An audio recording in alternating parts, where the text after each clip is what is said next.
Chapter 12. A wasp ventures into the spider's web. The second night of the trial had set in. And it was nearly the time in which Sosia was to brave the dread unknown, when there entered, at that very garden gate which the slave had left ajar, not, indeed, one of the mysterious spirits of earth or air, but the heavy and most human form of Calenus, the priest of Isis. He scarcely noted the humble offerings of indifferent fruit, and still more indifferent wine, which the pious Sosia had deemed good enough for the invisible stranger they were intended to allure. Some tribute, thought he, to the garden god. By my father's head! If his deityship were never better served, he would do well to give up the godly profession. Ah! Were it not for us priests, the gods would have a sad time of it.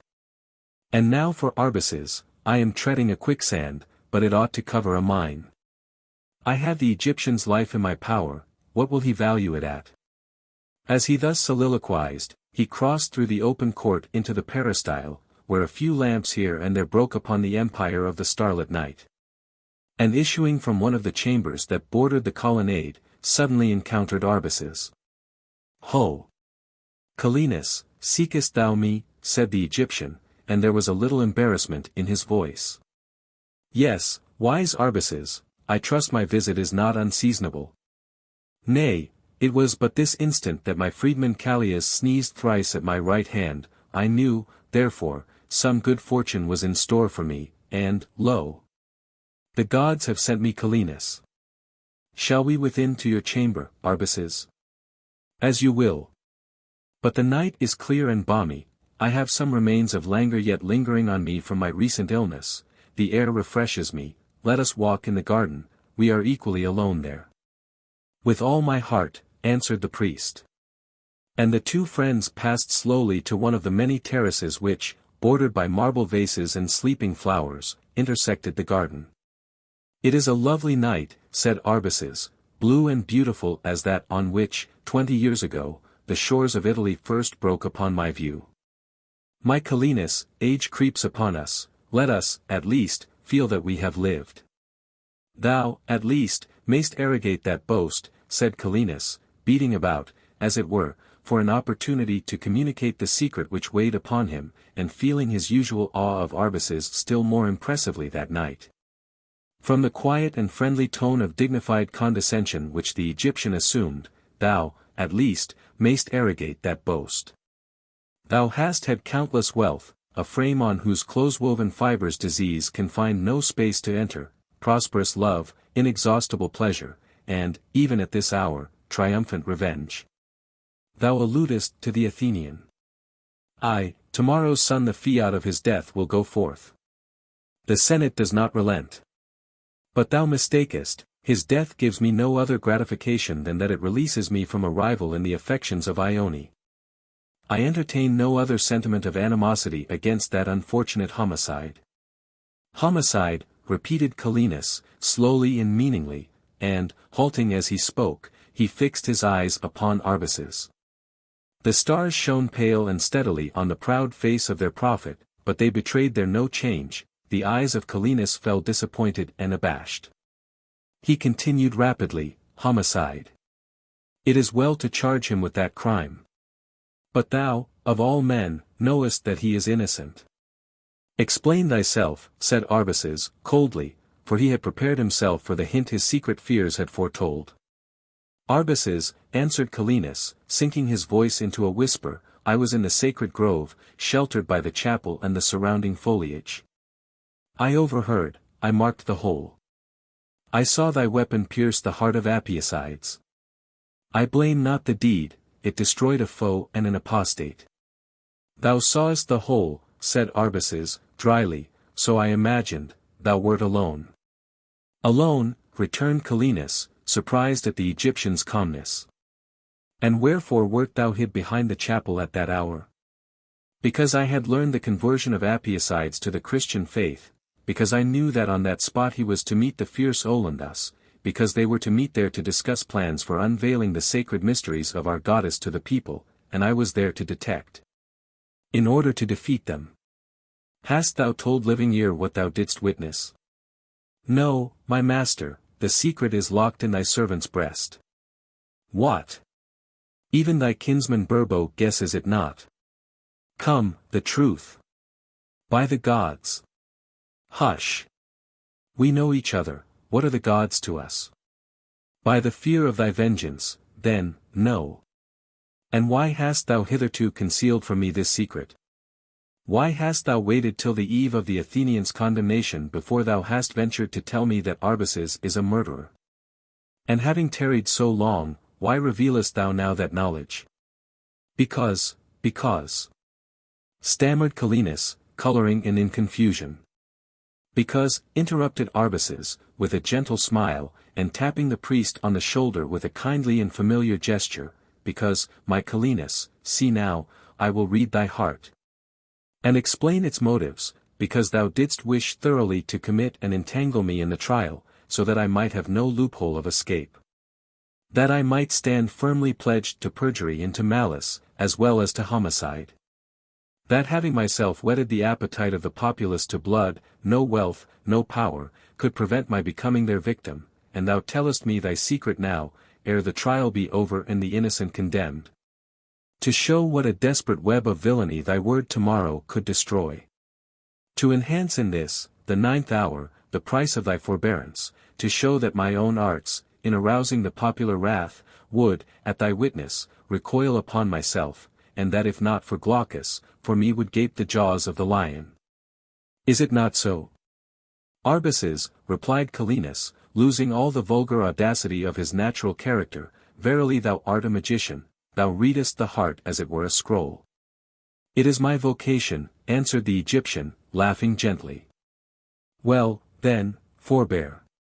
And when all is over, I will make thee rich.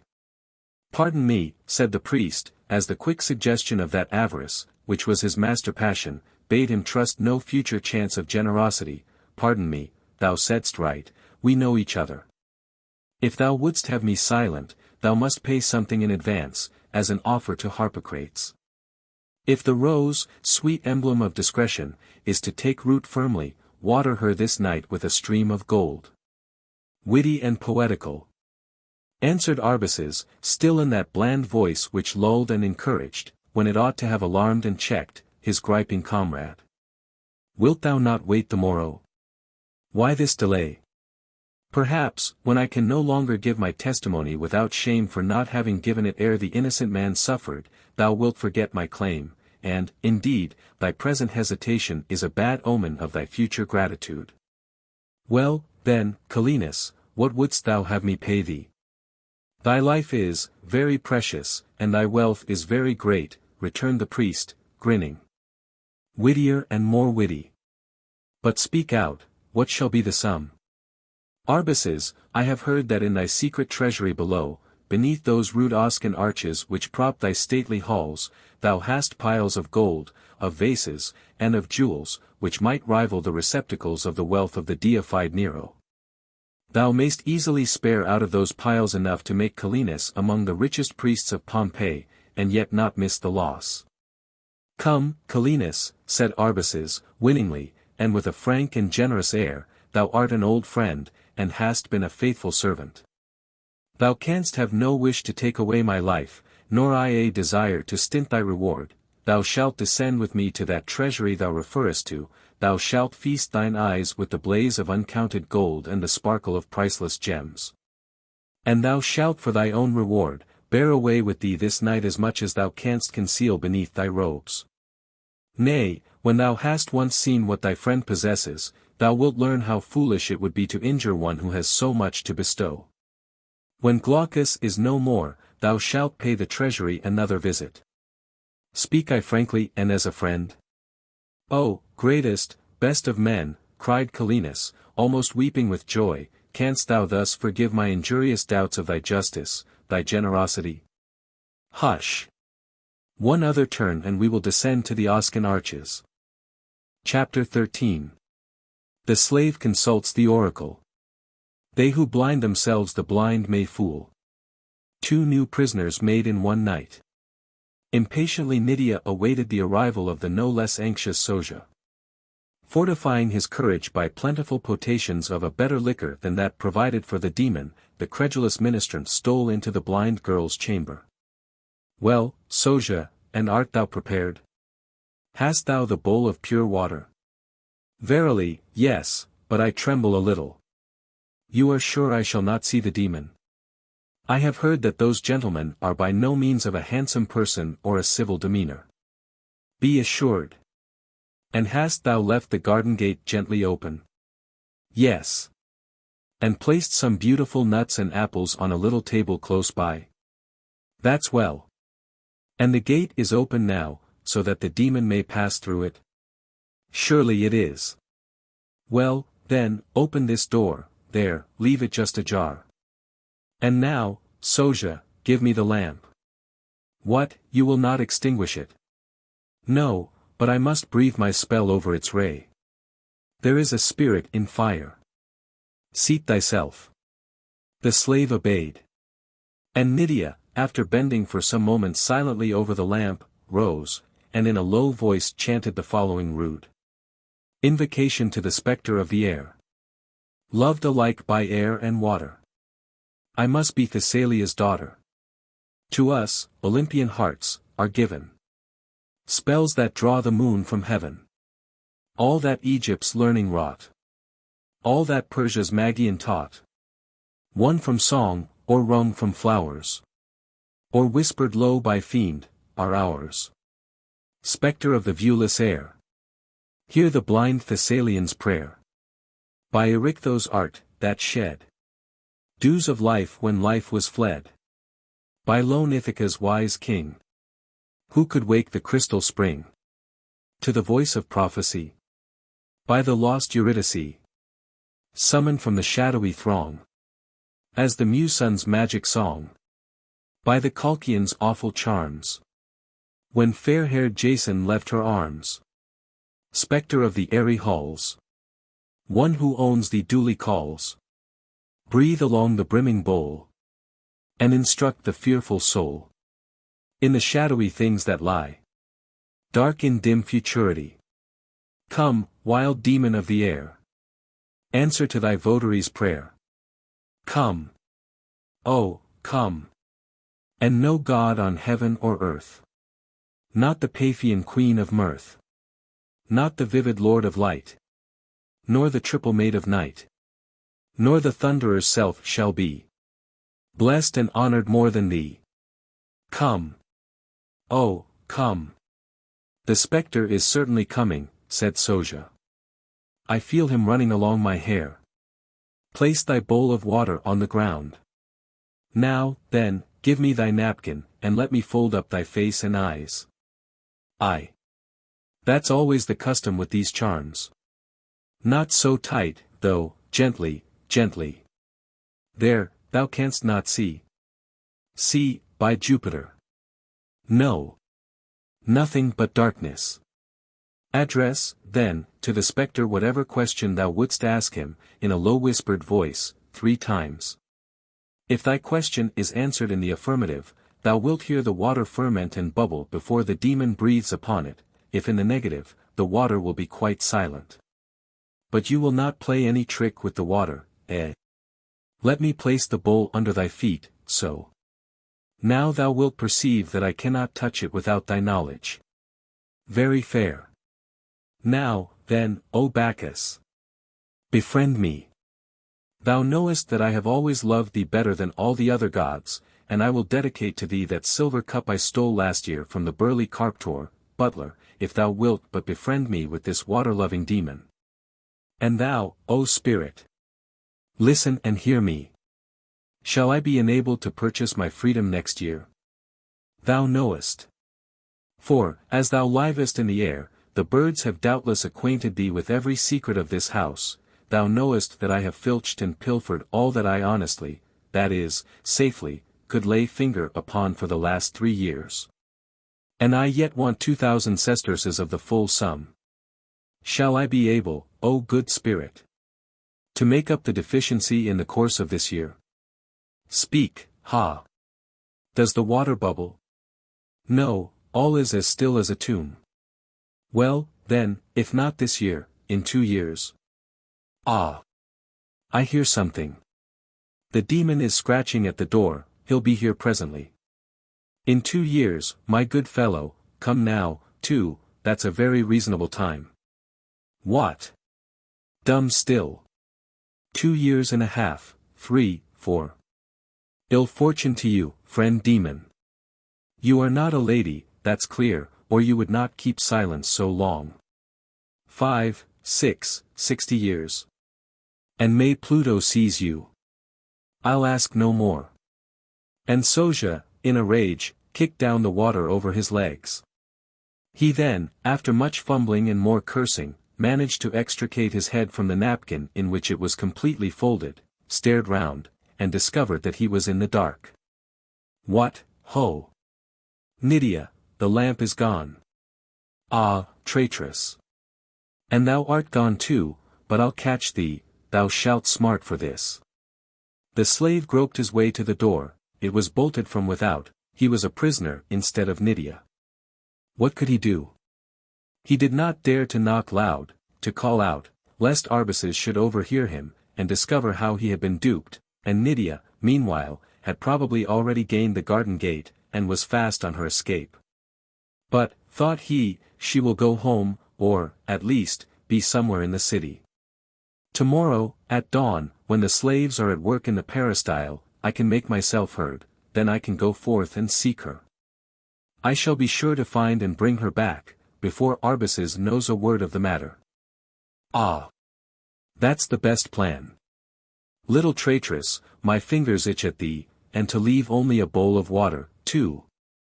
Had it been wine, it would have been some comfort. While Soja, thus entrapped, was lamenting his fate, and revolving his schemes to repossess himself of Nydia, the blind girl, with that singular precision and dexterous rapidity of motion, which, we have before observed, was peculiar to her, had passed lightly along the peristyle, threaded the opposite passage that led into the garden, and, with a beating heart, was about to proceed towards the gate, when she suddenly heard the sound of approaching steps, and distinguished the dreaded voice of Arbaces himself. She paused for a moment in doubt and terror.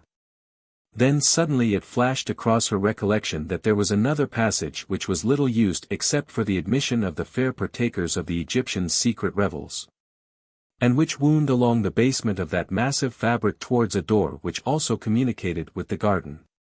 By good fortune it might be open. At that thought, she hastily retraced her steps, descended the narrow stairs at the right, and was soon at the entrance of the passage. Alas! The door at the entrance was closed and secured. While she was yet assuring herself that it was indeed locked, she heard behind her the voice of Calenus, and, a moment after, that of Arbaces in low reply. She could not stay there, they were probably passing to that very door. She sprang onward, and felt herself in unknown ground. The air grew damp and chill, this reassured her. She thought she might be among the cellars of the luxurious mansion, or, at least, in some rude spot not likely to be visited by its haughty lord, when again her quick ear caught steps and the sound of voices. On, she hurried, extending her arms, which now frequently encountered pillars of thick and massive form. With a tact, doubled in acuteness by her fear, she escaped these perils, and continued her way, the air growing more and more damp as she proceeded. Yet, still, as she ever and anon paused for breath, she heard the advancing steps and the indistinct murmur of voices. At length she was abruptly stopped by a wall that seemed the limit of her path. Was there no spot in which she could hide? No aperture? No cavity? There was none. She stopped, and wrung her hands in despair, then again, nerved as the voices neared upon her, she hurried on by the side of the wall. And coming suddenly against one of the sharp buttresses that here and there jutted boldly forth, she fell to the ground. Though much bruised, her senses did not leave her, she uttered no cry. Nay, she hailed the accident that had led her to something like a scream. And creeping close up to the angle formed by the buttress, so that on one side at least she was sheltered from view, she gathered her slight and small form into its smallest compass, and breathlessly awaited her fate. Meanwhile Arbaces and the priest were taking their way to that secret chamber whose stores were so vaunted by the Egyptian. They were in a vast subterranean atrium, or hall. The low roof was supported by short, thick pillars of an architecture far remote from the Grecian graces of that luxuriant period. The single and pale lamp, which Arbaces bore, shed but an imperfect ray over the bare and rugged walls, in which the huge stones, without cement, were fitted curiously and uncouthly into each other. The disturbed reptiles glared dully on the intruders, and then crept into the shadow of the walls. Calenus shivered as he looked around and breathed the damp, unwholesome air. Yet, said Arbaces, with a smile, perceiving his shudder, it is these rude abodes that furnish the luxuries of the halls above. They are like the laborers of the world, we despise their ruggedness, yet they feed the very pride that disdains them. And whither goes yon dim gallery to the left? Asked Calenus. In this depth of gloom it seems without limit, as if winding into Hades.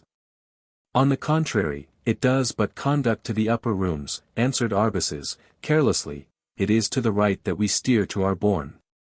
The hall, like many in the more habitable regions of Pompeii, branched off at the extremity into two wings or passages. The length of which, not really great, was to the eye considerably exaggerated by the sudden gloom against which the lamp so faintly struggled.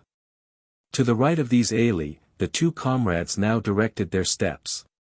The gay Glaucus will be lodged tomorrow in apartments not much drier, and far less spacious than this, said Calenus, as they passed by the very spot where, completely wrapped in the shadow of the broad, projecting buttress, cowered the Thessalian.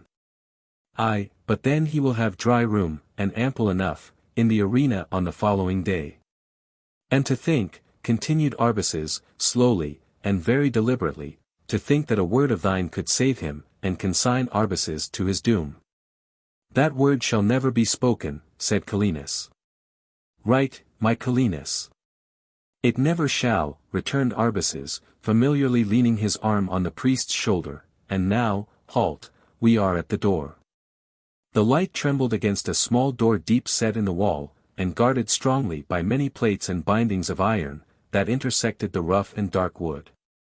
From his girdle Arbaces now drew a small ring, holding 3 or 4 short but strong keys. Oh, how beat the griping heart of Calenus, as he heard the rusty wards growl, as if resenting the admission to the treasures they guarded. Enter, my friend, said Arbaces, while I hold the lamp on high, that thou mayst glut thine eyes on the yellow heaps. The impatient Calenus did not wait to be twice invited, he hastened towards the aperture. Scarce had he crossed the threshold, when the strong hand of Arbaces plunged him forwards. The word shall never be spoken, said the Egyptian, with a loud exultant laugh, and closed the door upon the priest. Calenus had been precipitated down several steps, but not feeling at the moment the pain of his fall, he sprung up again to the door, and beating at it fiercely with his clenched fist. He cried aloud in what seemed more a beast's howl than a human voice, so keen was his agony and despair, oh, release me, and I will ask no gold. The words but imperfectly penetrated the massive door, and Arbaces again laughed. Then, stamping his foot violently, rejoined, perhaps to give vent to his long-stifled passions. All the gold of Dalmatia, cried he, will not buy thee a crust of bread. Starve, wretch. Thy dying groans will never wake even the echo of these vast halls, nor will the air ever reveal, as thou gnawest, in thy desperate famine, thy flesh from thy bones, that so perishes the man who threatened, and could have undone, Arbaces. Farewell. Oh, pity, mercy. Inhuman villain, was it for this? The rest of the sentence was lost to the ear of Arbaces as he passed backward along the dim hall. A toad, plump and bloated, lay unmoving before his path. The rays of the lamp fell upon its unshaped hideousness and red upward eye. Arbaces turned aside that he might not harm it. Thou art loathsome and obscene, he muttered, but thou canst not injure me, therefore thou art safe in my path. The cries of Calenus, dulled and choked by the barrier that confined him, yet faintly reached the ear of the Egyptian. He paused and listened intently. This is unfortunate, thought he, for I cannot sail till that voice is dumb forever. My stores and treasures lie, not in yon dungeon it is true, but in the opposite wing. My slaves, as they move them, must not hear his voice. But what fear of that? In 3 days, if he still survive, his accents, by my father's beard, must be weak enough, then. No, they could not pierce even through his tomb. By Isis, it is cold. I long for a deep draught of the spiced Falernian. With that the remorseless Egyptian drew his gown closer round him, and resought the upper air. Chapter 14. Nydia accosts Calenus. What words of terror, yet of hope, had Nydia overheard? The next day Glaucus was to be condemned. Yet there lived one who could save him, and adjudge Arbaces to his doom, and that one breathed within a few steps of her hiding-place. She caught his cries and shrieks, his imprecations, his prayers, though they fell choked and muffled on her ear. He was imprisoned, but she knew the secret of his cell. Could she but escape, could she but seek the praetor, he might yet in time be given to light and preserve the Athenian.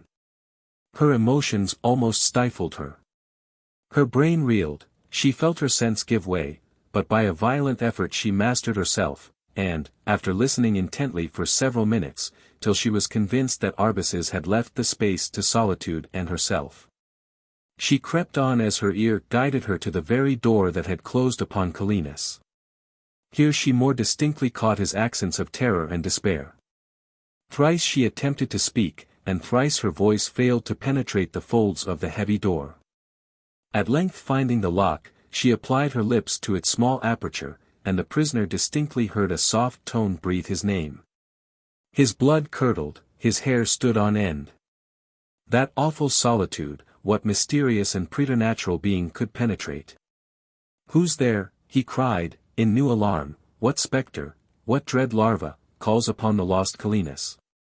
"Priest," replied the Thessalian, unknown to Arbaces, "I have been, by the permission of the gods, a witness to his perfidy. If I myself can escape from these walls, I may save thee.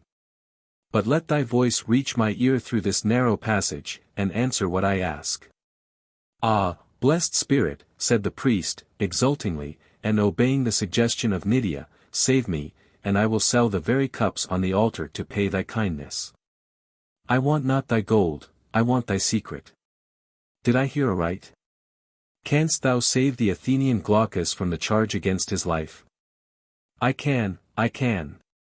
Therefore, may the Furies blast the foul Egyptian. Hath Arbaces snared me thus, and left me to starve and rot? They accuse the Athenian of murder, canst thou disprove the accusation? Only free me, and the proudest head of Pompeii is not more safe than his. I saw the deed done, I saw Arbaces strike the blow, I can convict the true murderer and acquit the innocent man. But if I perish, he dies also. Dost thou interest thyself for him? Oh, blessed stranger, in my heart is the urn which condemns or frees him. And thou wilt give full evidence of what thou knowest. Will. Oh. Were hell at my feet, yes. Revenge on the false Egyptian. Revenge. Revenge. Revenge. As through his ground teeth Calenus shrieked forth those last words, Nydia felt that in his worst passions was her certainty of his justice to the Athenian. Her heart beat, was it to be her proud destiny to preserve her idolized, her adored? "Enough," said she, "the powers that conducted me hither will carry me through all. Yes, I feel that I shall deliver thee. Wait in patience and hope. But be cautious, be prudent, sweet stranger. Attempt not to appeal to Arbaces, he is marble. Seek the praetor, say what thou knowest, obtain his writ of search, bring soldiers, and smiths of cunning, these locks are wondrous strong. Time flies, I may starve, starve. If you are not quick. Go, go.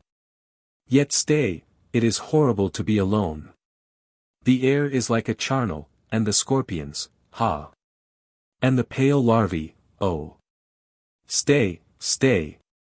Nay, said Nydia, terrified by the terror of the priest, and anxious to confer with herself, nay, for thy sake, I must depart. Take hope for thy companion, farewell. So saying, she glided away, and felt with extended arms along the pillared space until she had gained the farther end of the hall and the mouth of the passage that led to the upper air. But there she paused. She felt that it would be more safe to wait a while, until the night was so far blended with the morning that the whole house would be buried in sleep, and so that she might quit it unobserved. She, therefore, once more laid herself down, and counted the weary moments. In her sanguine heart, joy was the predominant emotion. Glaucus was in deadly peril, but she should save him. Chapter 15. Arbaces and Ione. Nydia gains the garden. Will she escape and save the Athenian? When Arbaces had warmed his veins by large draughts of that spiced and perfumed wine so valued by the luxurious, he felt more than usually elated and exultant of heart. There is a pride in triumphant ingenuity, not less felt, perhaps, though its object be guilty. Our vain human nature hugs itself in the consciousness of superior craft and self-obtained success. Afterwards comes the horrible reaction of remorse. But remorse was not a feeling which Arbaces was likely ever to experience for the fate of the base Calenus. He swept from his remembrance the thought of the priest's agonies and lingering death. He felt only that a great danger was past, and a possible foe silenced. All left to him now would be to account to the priesthood for the disappearance of Calenus, and this he imagined it would not be difficult to do. Calenus had often been employed by him in various religious missions to the neighboring cities. On some such errand he could now assert that he had been sent, with offerings to the shrines of Isis at Herculaneum and Neapolis, placatory of the goddess for the recent murder of her priest Amphitheatre. When Calenus had expired, his body might be thrown, previous to the Egyptians' departure from Pompeii, into the deep stream of the Sarnus. And when discovered, suspicion would probably fall upon the Nazarene atheists, as an act of revenge for the death of Olinthus at the arena. After rapidly running over these plans for screening himself, Arbaces dismissed at once from his mind all recollection of the wretched priest. And, animated by the success which had lately crowned all his schemes, he surrendered his thoughts to Ione. The last time he had seen her, she had driven him from her presence by a reproachful and bitter scorn, which his arrogant nature was unable to endure. He now felt emboldened once more to renew that interview. For his passion for her was like similar feelings in other men, it made him restless for her presence, even though in that presence he was exasperated and humbled. From delicacy to her grief he laid not aside his dark and unfestive robes, but, renewing the perfumes on his raven locks, and arranging his tunic in its most becoming folds, he sought the chamber of the Neapolitan. Accosting the slave in attendance without, he inquired if Ione had yet retired to rest, and learning that she was still up, and unusually quiet and composed, he ventured into her presence. He found his beautiful ward sitting before a small table, and leaning her face upon both her hands in the attitude of thought. Yet the expression of the face itself possessed not its wonted bright and Psyche-like expression of sweet intelligence. The lips were apart, the eye vacant and unheeding, and the long dark hair, falling neglected and dishevelled upon her neck, gave by the contrast additional paleness to a cheek which had already lost the roundness of its contour. Arbaces gazed upon her a moment ere he advanced. She, too, lifted up her eyes, and when she saw who was the intruder, shut them with an expression of pain, but did not stir. "Ah!" said Arbaces in a low and earnest tone as he respectfully, nay, humbly, advanced and seated himself at a little distance from the table. "Ah! That my death could remove thy hatred, then would I gladly die. Thou wrongest me, Ione. But I will bear the wrong without a murmur, only let me see thee sometimes. Chide, reproach, scorn me, if thou wilt, I will teach myself to bear it. And is not even thy bitterest tone sweeter to me than the music of the most artful lute? In thy silence the world seems to stand still, a stagnation curdles up the veins of the earth, there is no earth, no life, without the light of thy countenance and the melody of thy voice. Give me back my brother and my betrothed, said Ione, in a calm and imploring tone, and a few large tears rolled unheeded down her cheeks. Would that I could restore the one and save the other, returned Arbaces, with apparent emotion. Yes. To make thee happy I would renounce my ill-fated love, and gladly join thy hand to the Athenians. Perhaps he will yet come unscathed from his trial. Arbaces had prevented her learning that the trial had already commenced. If so, thou art free to judge or condemn him thyself. And think not, O Ione, that I would follow thee longer with a prayer of love. I know it is in vain. Suffer me only to weep, to mourn with thee. Forgive a violence deeply repented, and that shall offend no more. Let me be to thee only what I once was, a friend, a father, a protector. Ah, Ione! Spare me and forgive. I forgive thee. Save but Glaucus, and I will renounce him. O mighty Arbaces! Thou art powerful in evil or in good, save the Athenian, and the poor Ione will never see him more. As she spoke, she rose with weak and trembling limbs, and falling at his feet, she clasped his knees. Oh! If thou really lovest me, if thou art human, remember my father's ashes, remember my childhood, think of all the hours we passed happily together, and save my Glaucus. Strange convulsions shook the frame of the Egyptian. His features worked fearfully, he turned his face aside, and said, in a hollow voice, if I could save him, even now, I would, but the Roman law is stern and sharp. Yet if I could succeed, if I could rescue and set him free, wouldst thou be mine, my bride? Thine, repeated Ione, rising, thine. Thy bride? My brother's blood is unavenged, who slew him? O nemesis, can I even sell, for the life of Glaucus, thy solemn trust? Arbaces, thine. Never. Ione, Ione, cried Arbaces, passionately, why these mysterious words? Why dost thou couple my name with the thought of thy brother's death? My dreams couple it, and dreams are from the gods. Vain fantasies all. Is it for a dream that thou wouldst wrong the innocent, and hazard thy sole chance of saving thy lover's life? Hear me, said Ione, speaking firmly, and with a deliberate and solemn voice, if Glaucus be saved by thee, I will never be borne to his home a bride. But I cannot master the horror of other rites, I cannot wed with thee. Interrupt me not. But mark me, Arbaces. If Glaucus die, on that same day I baffle thine arts, and leave to thy love only my dust. Yes, thou mayst put the knife and the poison from my reach, thou mayst imprison, thou mayst chain me, but the brave soul resolved to escape is never without means. These hands, naked and unarmed though they be, shall tear away the bonds of life. Fetter them, and these lips shall firmly refuse the air. Thou art learned, thou hast read how women have died rather than meet dishonor. If Glaucus perish, I will not unworthily linger behind him. By all the gods of the heaven, and the ocean, and the earth, I devote myself to death. I have said. High, proud, dilating in her stature, like one inspired, the air and voice of Ione struck an awe into the breast of her listener. Brave heart, said he, after a short pause, thou art indeed worthy to be mine. Oh! That I should have dreamt of such a partner in my lofty destinies, and never found it but in thee. Ione, he continued rapidly, dost thou not see that we are born for each other? Canst thou not recognize something kindred to thine own energy, thine own courage, in this high and self-dependent soul? We were formed to unite our sympathies, formed to breathe a new spirit into this hackneyed and gross world, formed for the mighty ends which my soul, sweeping down the gloom of time, foresees with a prophet's vision. With a resolution equal to thine own, I defy thy threats of an inglorious suicide. I hail thee as my own. Queen of climes undarkened by the eagle's wing, unravaged by his beak, I bow before thee in homage and in awe, but I claim thee in worship and in love. Together will we cross the ocean, together will we found our realm. And far distant ages shall acknowledge the long race of kings born from the marriage bed of Arbaces and Ione. Thou ravest.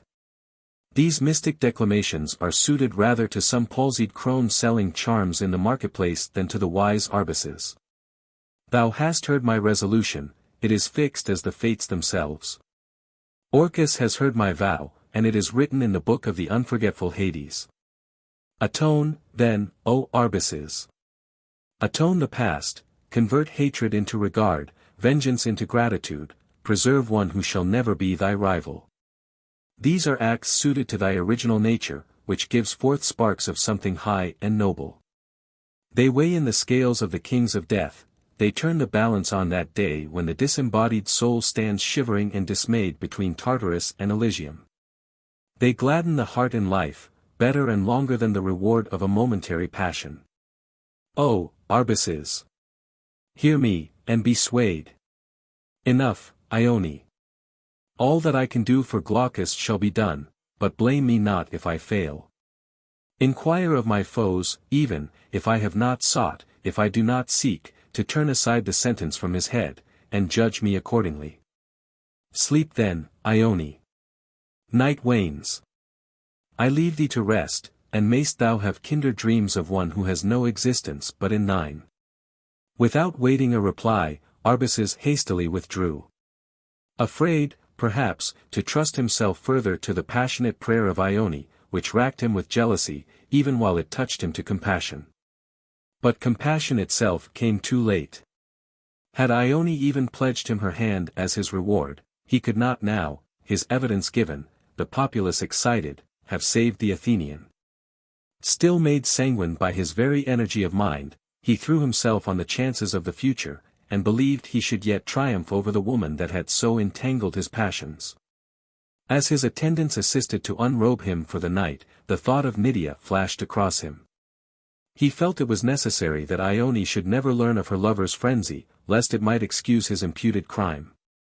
And it was possible that her attendants might inform her that Nydia was under his roof, and she might desire to see her. As this idea crossed him, he turned to one of his freedmen. Go, Calenus, said he, forthwith to Sosia, and tell him, that on no pretence is he to suffer the blind slave Nydia out of her chamber. But, stay, first seek those in attendance upon my ward, and caution them not to inform her that the blind girl is under my roof. Go, quick. The freedman hastened to obey. After having discharged his commission with respect to Ione's attendants, he sought the worthy Sosia. He found him not in the little cell which was apportioned for his cubiculum. He called his name aloud, and from Nydia's chamber, close at hand, he heard the voice of Sosia reply. Oh, Calenus, is it you that I hear? The gods be praised. Open the door, I pray you. Calenus withdrew the bolt, and the rueful face of Sosia hastily protruded itself. What? In the chamber with that young girl, Sosia. Pro-pewter. Are there not fruits ripe enough on the wall, but that thou must tamper with such green? Name not the little witch, interrupted Sosia, impatiently, she will be my ruin. And he forthwith imparted to Calenus the history of the air demon, and the escape of the Thessalian. Hang thyself, then, unhappy Sosia. I am just charged from Arbaces with a message to thee, on no account art thou to suffer her, even for a moment, from that chamber. Me miserum, exclaimed the slave. What can I do? By this time she may have visited half Pompeii. But tomorrow I will undertake to catch her in her old haunts. Keep but my counsel, my dear Calenus. I will do all that friendship can, consistent with my own safety. But are you sure she has left the house? She may be hiding here yet. How is that possible? She could easily have gained the garden, and the door, as I told thee, was open. Nay, not so, for, at that very hour thou specifiest, Arbaces was in the garden with the priest Calenus. I went there in search of some herbs for my master's bath tomorrow. I saw the table set out, but the gate I am sure was shut. Depend upon it, that Calenus entered by the garden, and naturally closed the door after him. But it was not locked. Yes. For I myself, angry at a negligence which might expose the bronzes in the peristyle to the mercy of any robber, turned the key, took it away, and, as I did not see the proper slave to whom to give it.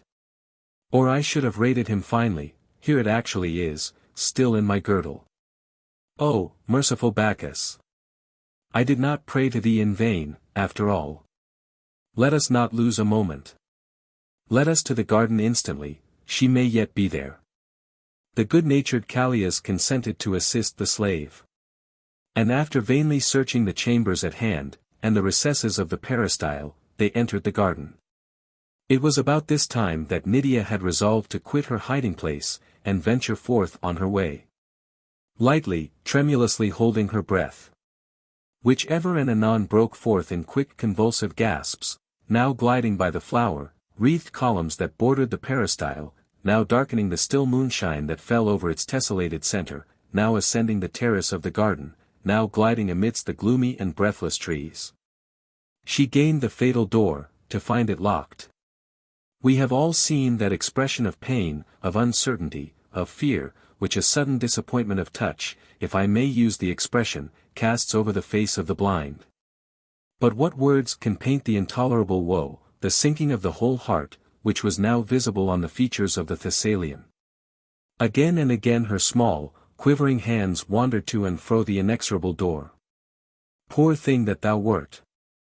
In vain had been all thy noble courage, thy innocent craft, thy doublings to escape the hound and huntsman. Within but a few yards from thee, laughing at thy endeavours, thy despair, knowing thou wert now their own, and watching with cruel patience their own moment to seize their prey, thou art saved from seeing thy pursuers. Hush, Callias! Let her go on. Let us see what she will do when she has convinced herself that the door is honest. Look! She raises her face to the heavens, she mutters, she sinks down despondent. No. By Pollux, she has some new scheme. She will not resign herself. By Jupiter, a tough spirit. See, she springs up, she retraces her steps, she thinks of some other chance.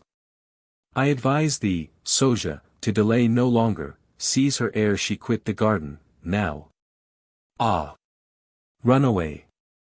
I have thee, said Sosia, seizing upon the unhappy Nydia. As a hare's last human cry in the fangs of the dogs, as the sharp voice of terror uttered by a sleepwalker suddenly awakened, broke the shriek of the blind girl, when she felt the abrupt gripe of her jailer. It was a shriek of such utter agony, such entire despair, that it might have rung hauntingly in your ears forever. She felt as if the last plank of the sinking Glaucus were torn from his clasp. It had been a suspense of life and death. And death had now won the game. Gods! That cry will alarm the house. Arbaces sleeps full lightly. Gag her, cried Callias. Ah! Here is the very napkin with which the young witch conjured away my reason. Come, that's right. Now thou art dumb as well as blind. And, catching the light weight in his arms, Sosia soon gained the house, and reached the chamber from which Nydia had escaped. There, removing the gag, he left her to a solitude so racked and terrible, that out of Hades its anguish could scarcely be exceeded. Chapter 16. The sorrow of boon companions for our afflictions. The dungeon and its victims. It was now late on the third and last day of the trial of Glaucus and Olinthus. A few hours after the court had broken up and judgment been given, a small party of the fashionable youth at Pompeii were assembled round the fastidious board of Lepidus. So Glaucus denies his crime to the last, said Clodius. Yes. But the testimony of Arbaces was convincing, he saw the blow given, answered Lepidus. What could have been the cause? Why, the priest was a gloomy and sullen fellow. He probably rated Glaucus soundly about his gay life and gaming habits, and ultimately swore he would not consent to his marriage with Ione. High words arose, Glaucus seems to have been full of the passionate god, and struck in sudden exasperation. The excitement of wine, the desperation of abrupt remorse, brought on the delirium under which he suffered for some days, and I can readily imagine, poor fellow, that, yet confused by that delirium, he is even now unconscious of the crime he committed. Such, at least, is the shrewd conjecture of Arbaces, who seems to have been most kind and forbearing in his testimony. Yes. He has made himself generally popular by it. But, in consideration of these extenuating circumstances, the Senate should have relaxed the sentence. And they would have done so, but for the people, but they were outrageous. The priest had spared no pains to excite them, and they imagined, the ferocious brutes. Because Glaucus was a rich man and a gentleman, that he was likely to escape. And therefore they were inveterate against him, and doubly resolved upon his sentence. It seems, by some accident or other, that he was never formally enrolled as a Roman citizen. And thus the Senate is deprived of the power to resist the people, though, after all, there was but a majority of 3 against him. Ho! The Chian! He looks sadly altered, but how composed and fearless. Aye, we shall see if his firmness will last over tomorrow. But what merit in courage, when that atheistical hound, Olinthus, manifested the same? The blasphemer. Yes, said Lepidus, with pious wrath, no wonder that one of the decurions was, but 2 days ago, struck dead by lightning in a serene sky. The gods feel vengeance against Pompeii while the vile desecrator is alive within its walls. Yet so lenient was the Senate, that had he but expressed his penitence, and scattered a few grains of incense on the altar of Cybele, he would have been let off. I doubt whether these Nazarenes, had they the state religion, would be as tolerant to us, supposing we had kicked down the image of their deity, blasphemed their rites, and denied their faith. They give Glaucus one chance, in consideration of the circumstances, they allow him, against the lion, the use of the same stylus wherewith he smote the priest. Hast thou seen the lion? Hast thou looked at his teeth and fangs, and wilt thou call that a chance? Why, sword and buckler would be mere reed and papyrus against the rush of the mighty beast. No, I think the true mercy has been, not to leave him long in suspense. And it was therefore fortunate for him that our benign laws are slow to pronounce, but swift to execute, and that the games of the amphitheatre had been, by a sort of providence, so long since fixed for tomorrow. He who awaits death, dies twice. As for the atheist, said Clodius, he is to cope the grim tiger naked-handed. Well, these combats are past betting on. Who will take the odds? A peal of laughter announced the ridicule of the question. Poor Clodius, said the host. I to lose a friend is something, but to find no one to bet on the chance of his escape is a worse misfortune to thee. Why, it is provoking, it would have been some consolation to him and to me to think he was useful to the last. The people, said the grave Pansa, are all delighted with the result. They were so much afraid the sports at the amphitheatre would go off without a criminal for the beasts, and now, to get 2 such criminals is indeed a joy for the poor fellows. They work hard, they ought to have some amusement. There speaks the popular Pansa, who never moves without a string of clients as long as an Indian triumph. He is always prating about the people. Gods! He will end by being a Gracchus. Certainly I am no insolent patrician, said Pansa, with a generous air. Well, observed Lepidus, it would have been assuredly dangerous to have been merciful at the eve of a beast fight. If ever I, though a Roman bred and born, come to be tried, pray Jupiter there may be either no beasts in the vivaria, or plenty of criminals in the jail. And pray, said one of the party, what has become of the poor girl whom Glaucus was to have married? A widow without being a bride, that is hard. Oh, returned Clodius, she is safe under the protection of her guardian, Arbaces. It was natural she should go to him when she had lost both lover and brother. By sweet Venus, Glaucus was fortunate among the women. They say the rich Julia was in love with him. A mere fable, my friend, said Clodius, coxcomically. I was with her today. If any feeling of the sort she ever conceived, I flatter myself that I have consoled her. Hush, gentlemen, said Pansa, do you not know that Clodius is employed at the house of Diomede in blowing hard at the torch? It begins to burn, and will soon shine bright on the shrine of Hymen. Is it so? Said Lepidus. What? Clodius become a married man? Fie! Never fear, answered Clodius.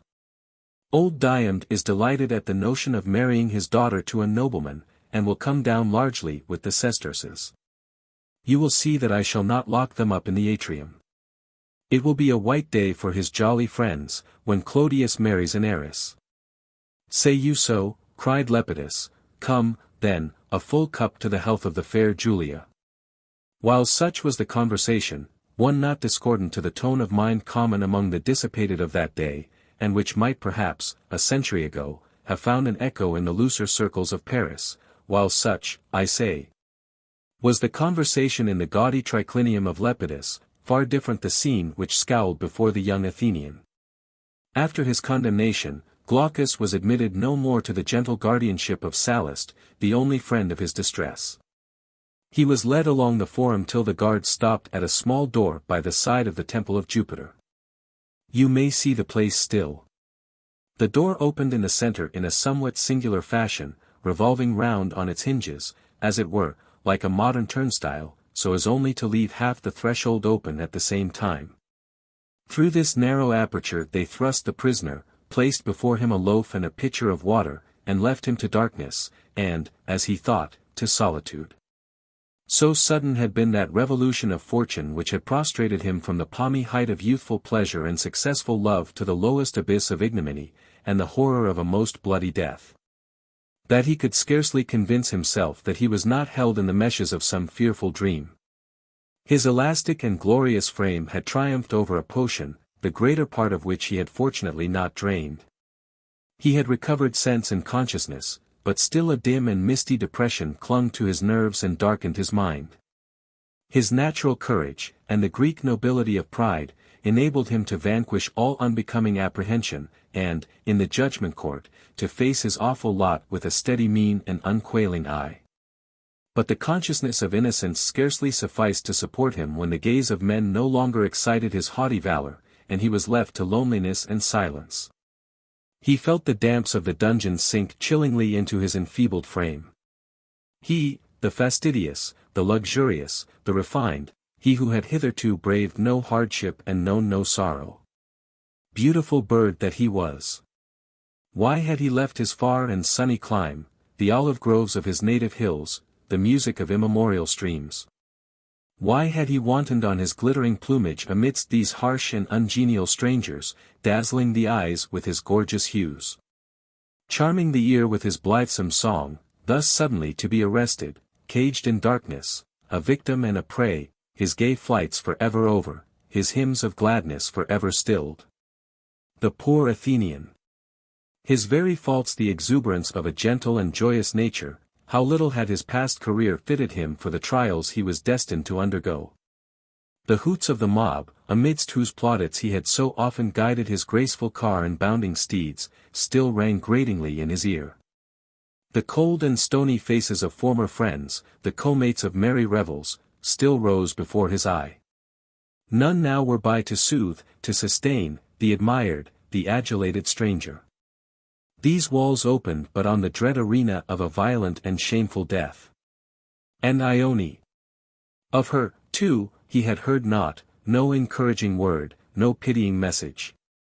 She, too, had forsaken him, she believed him guilty, and of what crime? The murder of a brother. He ground his teeth, he groaned aloud, and ever and anon a sharp fear shot across him. In that fell and fierce delirium which had so unaccountably seized his soul, which had so ravaged the disordered brain, might he not, indeed, unknowing to himself, have committed the crime of which he was accused?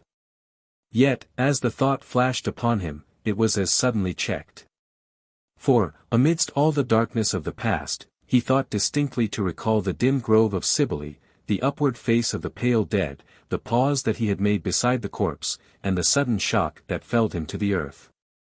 He felt convinced of his innocence, and yet who, to the latest time, long after his mangled remains were mingled with the elements, would believe him guiltless, or uphold his fame? As he recalled his interview with Arbaces, and the causes of revenge which had been excited in the heart of that dark and fearful man, he could not but believe that he was the victim of some deep-laid and mysterious snare, the clue and train of which he was lost in attempting to discover, and Ione, Arbaces loved her, might his rival's success be founded upon his ruin? That thought cut him more deeply than all, and his noble heart was more stung by jealousy than appalled by fear. Again he groaned aloud. A voice from the recess of the darkness answered that burst of anguish. "Who," it said, "is my companion in this awful hour?" "Athenian Glaucus, it is thou." "So, indeed, they called me in mine hour of fortune, they may have other names for me now." "And thy name, stranger?" "Is Olinthus, thy co-mate in the prison as the trial." "What? He whom they call the atheist? Is it the injustice of men that hath taught thee to deny the providence of the gods?" "Alas!" answered Olinthus, "thou, not I, art the true atheist, for thou deniest the sole true God, the unknown one, to whom thy Athenian fathers erected an altar. It is in this hour that I know my God. He is with me in the dungeon. His smile penetrates the darkness, on the eve of death my heart whispers immortality, and earth recedes from me but to bring the weary soul nearer unto heaven." "Tell me," said Glaucus, abruptly, "did I not hear thy name coupled with that of Amphitheatre in my trial? Dost thou believe me guilty? God alone reads the heart. But my suspicion rested not upon thee." "On whom then?" "Thy accuser, Arbaces." "Ha! Thou cheerest me, and wherefore?" "Because I know the man's evil breast, and he had cause to fear him who is now dead." With that, Olinthus proceeded to inform Glaucus of those details which the reader already knows, the conversion of Amphitheatre. The plan they had proposed for the detection of the impostures of the Egyptian upon the youthful weakness of the proselyte. Therefore, concluded Olinthus, had the deceased encountered Arbaces, reviled his treasons, and threatened detection, the place, the hour, might have favored the wrath of the Egyptian, and passion and craft alike dictated the fatal blow. "It must have been so," cried Glaucus, joyfully. "I am happy. Yet what, O unfortunate, avails to thee now the discovery? Thou art condemned and fated, and in thine innocence thou wilt perish. But I shall know myself guiltless. And in my mysterious madness I had fearful, though momentary, doubts. Yet tell me, man of a strange creed, thinkest thou that for small errors, or for ancestral faults, we are for ever abandoned and accursed by the powers above, whatever name thou allottest to them? God is just, and abandons not his creatures for their mere human frailty. God is merciful, and curses none but the wicked who repent not. Yet it seemeth to me as if, in the divine anger, I had been smitten by a sudden madness, a supernatural and solemn frenzy, wrought not by human means." "There are demons on earth," answered the Nazarene, fearfully, "as well as there are God and his Son in heaven, and since thou acknowledgest not the last, the first may have had power over thee." Glaucus did not reply, and there was a silence for some minutes. At length the Athenian said, in a changed, and soft, and half-hesitating voice, "Christian, believest thou, among the doctrines of thy creed, that the dead live again, that they who have loved here are united hereafter, that beyond the grave our good name shines pure from the mortal mists that unjustly dim it in the gross-eyed world, and that the streams which are divided by the desert and the rock meet in the solemn Hades, and flow once more into one? Believe I that, O Athenian? No, I do not believe, I know. And it is that beautiful and blessed assurance which supports me now. O Silene, continued Olinthus, passionately, bride of my heart. Torn from me in the first month of our nuptials, shall I not see thee yet, and ere many days be past? Welcome, welcome death, that will bring me to heaven and thee." There was something in this sudden burst of human affection which struck a kindred chord in the soul of the Greek. He felt, for the first time, a sympathy greater than mere affliction between him and his companion. He crept nearer towards Olinthus.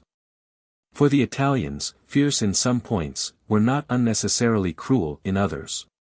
They spared the separate cell and the superfluous chain, and allowed the victims of the arena the sad comfort of such freedom and such companionship as the prison would afford. "Yes," continued the Christian, with holy fervor, "the immortality of the soul, the resurrection, the reunion of the dead, is the great principle of our creed, the great truth the God suffered death itself to attest and proclaim. No fabled Elysium, no poetic Orcus, but a pure and radiant heritage of heaven itself, is the portion of the good. Tell me, then, thy doctrines, and expound to me thy hopes, said Glaucus, earnestly. Olinthus was not slow to obey that prayer. And there, as oftentimes in the early ages of the Christian creed, it was in the darkness of the dungeon, and over the approach of death, that the dawning gospel shed its soft and consecrating rays. Chapter 17. A change for Glaucus. The hours passed in lingering torture over the head of Nydia from the time in which she had been replaced in her cell. Soja, as if afraid he should be again outwitted, had refrained from visiting her until late in the morning of the following day, and then he but thrust in the periodical basket of food and wine, and hastily reclosed the door. That day rolled on, and Nydia felt herself pent, barred, inexorably confined, when that day was the judgment day of Glaucus, and when her release would have saved him. Yet knowing, almost impossible as seemed her escape, that the sole chance for the life of Glaucus rested on her, this young girl, frail, passionate, and acutely susceptible as she was, resolved not to give way to a despair that would disable her from seizing whatever opportunity might occur. She kept her senses whenever, beneath the whirl of intolerable thought, they reeled and tottered, nay, she took food and wine that she might sustain her strength, that she might be prepared. She revolved scheme after scheme of escape, and was forced to dismiss all. Yet Soja was her only hope, the only instrument with which she could tamper. He had been superstitious in the desire of ascertaining whether he could eventually purchase his freedom. Blessed gods! Might he not be won by the bribe of freedom itself? Was she not nearly rich enough to purchase it? Her slender arms were covered with bracelets, the presents of Ione. And on her neck she yet wore that very chain which, it may be remembered, had occasioned her jealous quarrel with Glaucus, and which she had afterwards promised vainly to wear forever.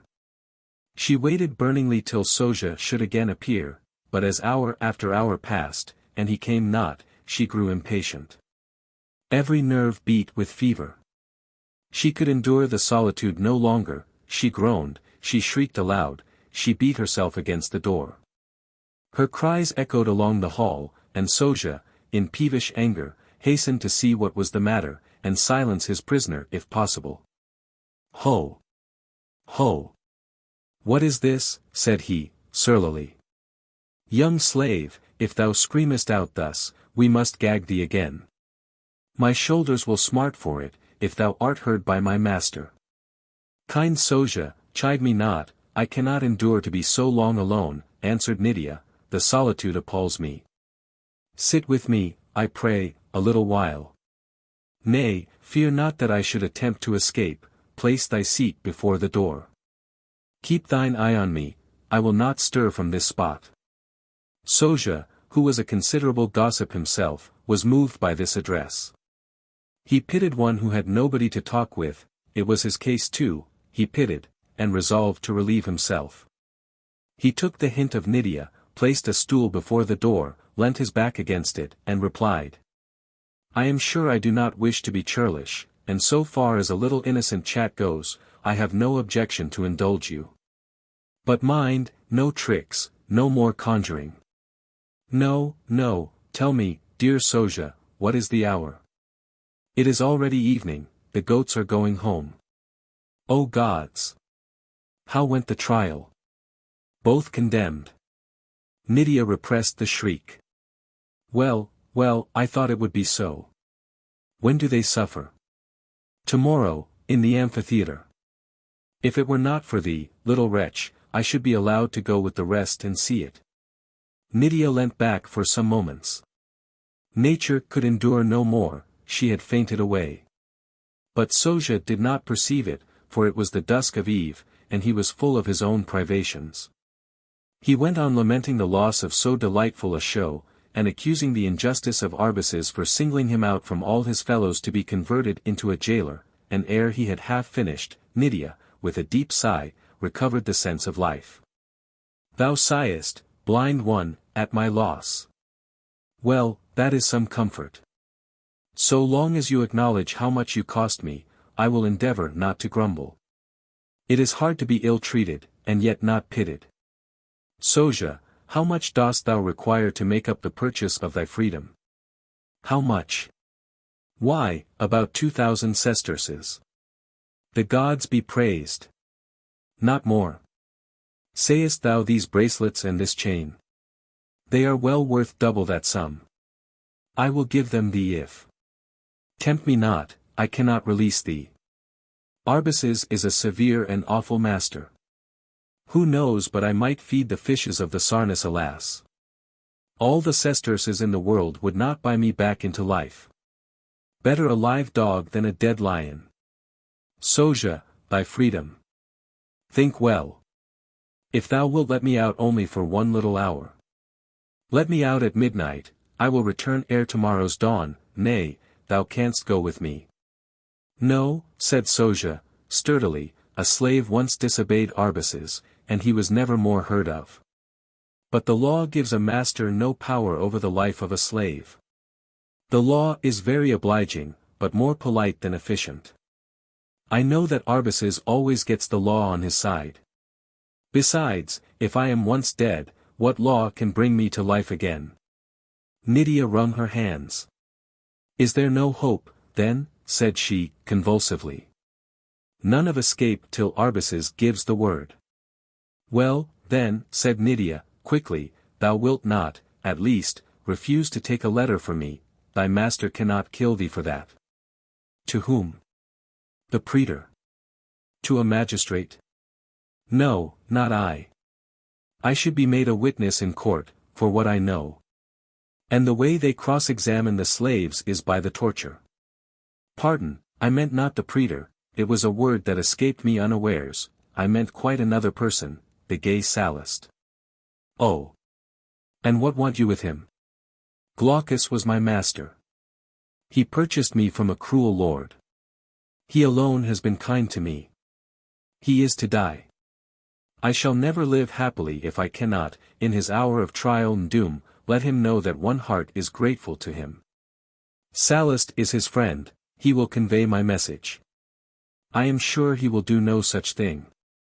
Glaucus will have enough to think of between this and tomorrow without troubling his head about a blind girl. Man, said Nydia, rising, wilt thou become free? Thou hast the offer in thy power. Tomorrow it will be too late. Never was freedom more cheaply purchased. Thou canst easily and unmissed leave home, less than half an hour will suffice for thine absence. And for such a trifle wilt thou refuse liberty? Soja was greatly moved. It was true that the request was remarkably silly, but what was that to him? So much the better. He could lock the door on Nydia, and, if Arbaces should learn his absence, the offence was venial, and would merit but a reprimand. Yet, should Nydia's letter contain something more than what she had said, should it speak of her imprisonment, as he shrewdly conjectured it would do, what then? It need never be known to Arbaces that he had carried the letter. At the worst the bribe was enormous, the risk light, the temptation irresistible. He hesitated no longer, he assented to the proposal. Give me the trinkets, and I will take the letter. Yet stay, thou art a slave, thou hast no right to these ornaments, they are thy master's. They were the gifts of Glaucus, he is my master. What chance hath he to claim them? Who else will know they are in my possession? Enough, I will bring thee the papyrus. No, not papyrus, a tablet of wax and a stylus. Nydia, as the reader will have seen, was born of gentle parents. They had done all to lighten her calamity, and her quick intellect seconded their exertions. Despite her blindness, she had therefore acquired in childhood, though imperfectly, the art to write with the sharp stylus upon waxen tablets, in which her exquisite sense of touch came to her aid. When the tablets were brought to her, she thus painfully traced some words in Greek, the language of her childhood, and which almost every Italian of the higher ranks was then supposed to know. She carefully wound round the epistle the thread, and covered its knot with wax, and ere she placed it in the hands of Soja, she thus addressed him. Soja, I am blind and in prison. Thou mayst think to deceive me, thou mayst pretend only to take the letter to Sallust, thou mayst not fulfill thy charge, but here I solemnly dedicate thy head to vengeance, thy soul to the infernal powers, if thou wrongest thy trust. And I call upon thee to place thy right hand of faith in mine, and repeat after me these words, by the ground on which we stand, by the elements which contain life and can curse life, by Orcus, the all-avenging, by the Olympian Jupiter, the all-seeing, I swear that I will honestly discharge my trust, and faithfully deliver into the hands of Sallust this letter. And if I perjure myself in this oath, may the full curses of heaven and hell be wreaked upon me. Enough. I trust thee, take thy reward. It is already dark, depart at once. Thou art a strange girl, and thou hast frightened me terribly. But it is all very natural, and if Sallust is to be found, I give him this letter as I have sworn. By my faith, I may have my little peccadilloes. But perjury, no. I leave that to my betters. With this Soja withdrew, carefully passing the heavy bolt athwart Nydia's door, carefully locking its wards, and, hanging the key to his girdle, he retired to his own den, enveloped himself from head to foot in a huge disguising cloak, and slipped out by the back way undisturbed and unseen. The streets were thin and empty. He soon gained the house of Sallust. The porter bade him leave his letter, and be gone, for Sallust was so grieved at the condemnation of Glaucus, that he could not on any account be disturbed. Nevertheless, I have sworn to give this letter into his own hands, do so I must. And Soja, well knowing by experience that Cerberus loves a sop, thrust some half a dozen sesterces into the hand of the porter. Well, well, said the latter, relenting, you may enter if you will, but, to tell you the truth, Sallust is drinking himself out of his grief. It is his way when anything disturbs him. He orders a capital supper, the best wine, and does not give over till everything is out of his head, but the liquor. An excellent plan, excellent. Ah, what it is to be rich. If I were Sallust, I would have some grief or another every day. But just say a kind word for me with the Atriensis, I see him coming. Sallust was too sad to receive company, he was too sad, also, to drink alone. So, as was his wont, he admitted his favorite freedman to his entertainment, and a stranger banquet never was held. For ever and anon, the kind-hearted epicure sighed, whimpered, wept outright, and then turned with double zest to some new dish or his refilled goblet. My good fellow, said he to his companion, it was a most awful judgment, Hago. It is not bad that kid, eh? Poor, dear Glaucus. What a jaw the lion has too. Ah, ah, ah.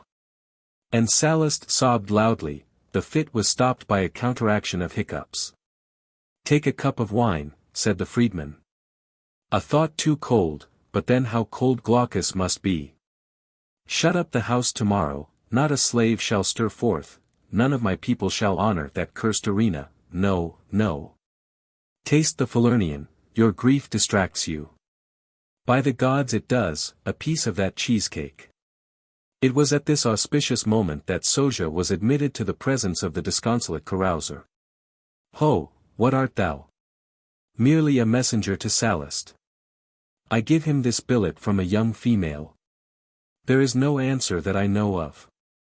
May I withdraw? Thus said the discreet Soja, keeping his face muffled in his cloak, and speaking with a feigned voice, so that he might not hereafter be recognized. By the gods, a pimp. Unfeeling wretch. Do you not see my sorrows? Go. And the curses of Pandarus with you. Soja lost not a moment in retiring. Will you read the letter, Sallust, said the freedman. Letter. Which letter? Said the epicure, reeling, for he began to see double. A curse on these wenches, say I. Am I a man to think of, hiccup, pleasure, when, my friend is going to be eat up? Eat another tartlet. No, no. My grief chokes me.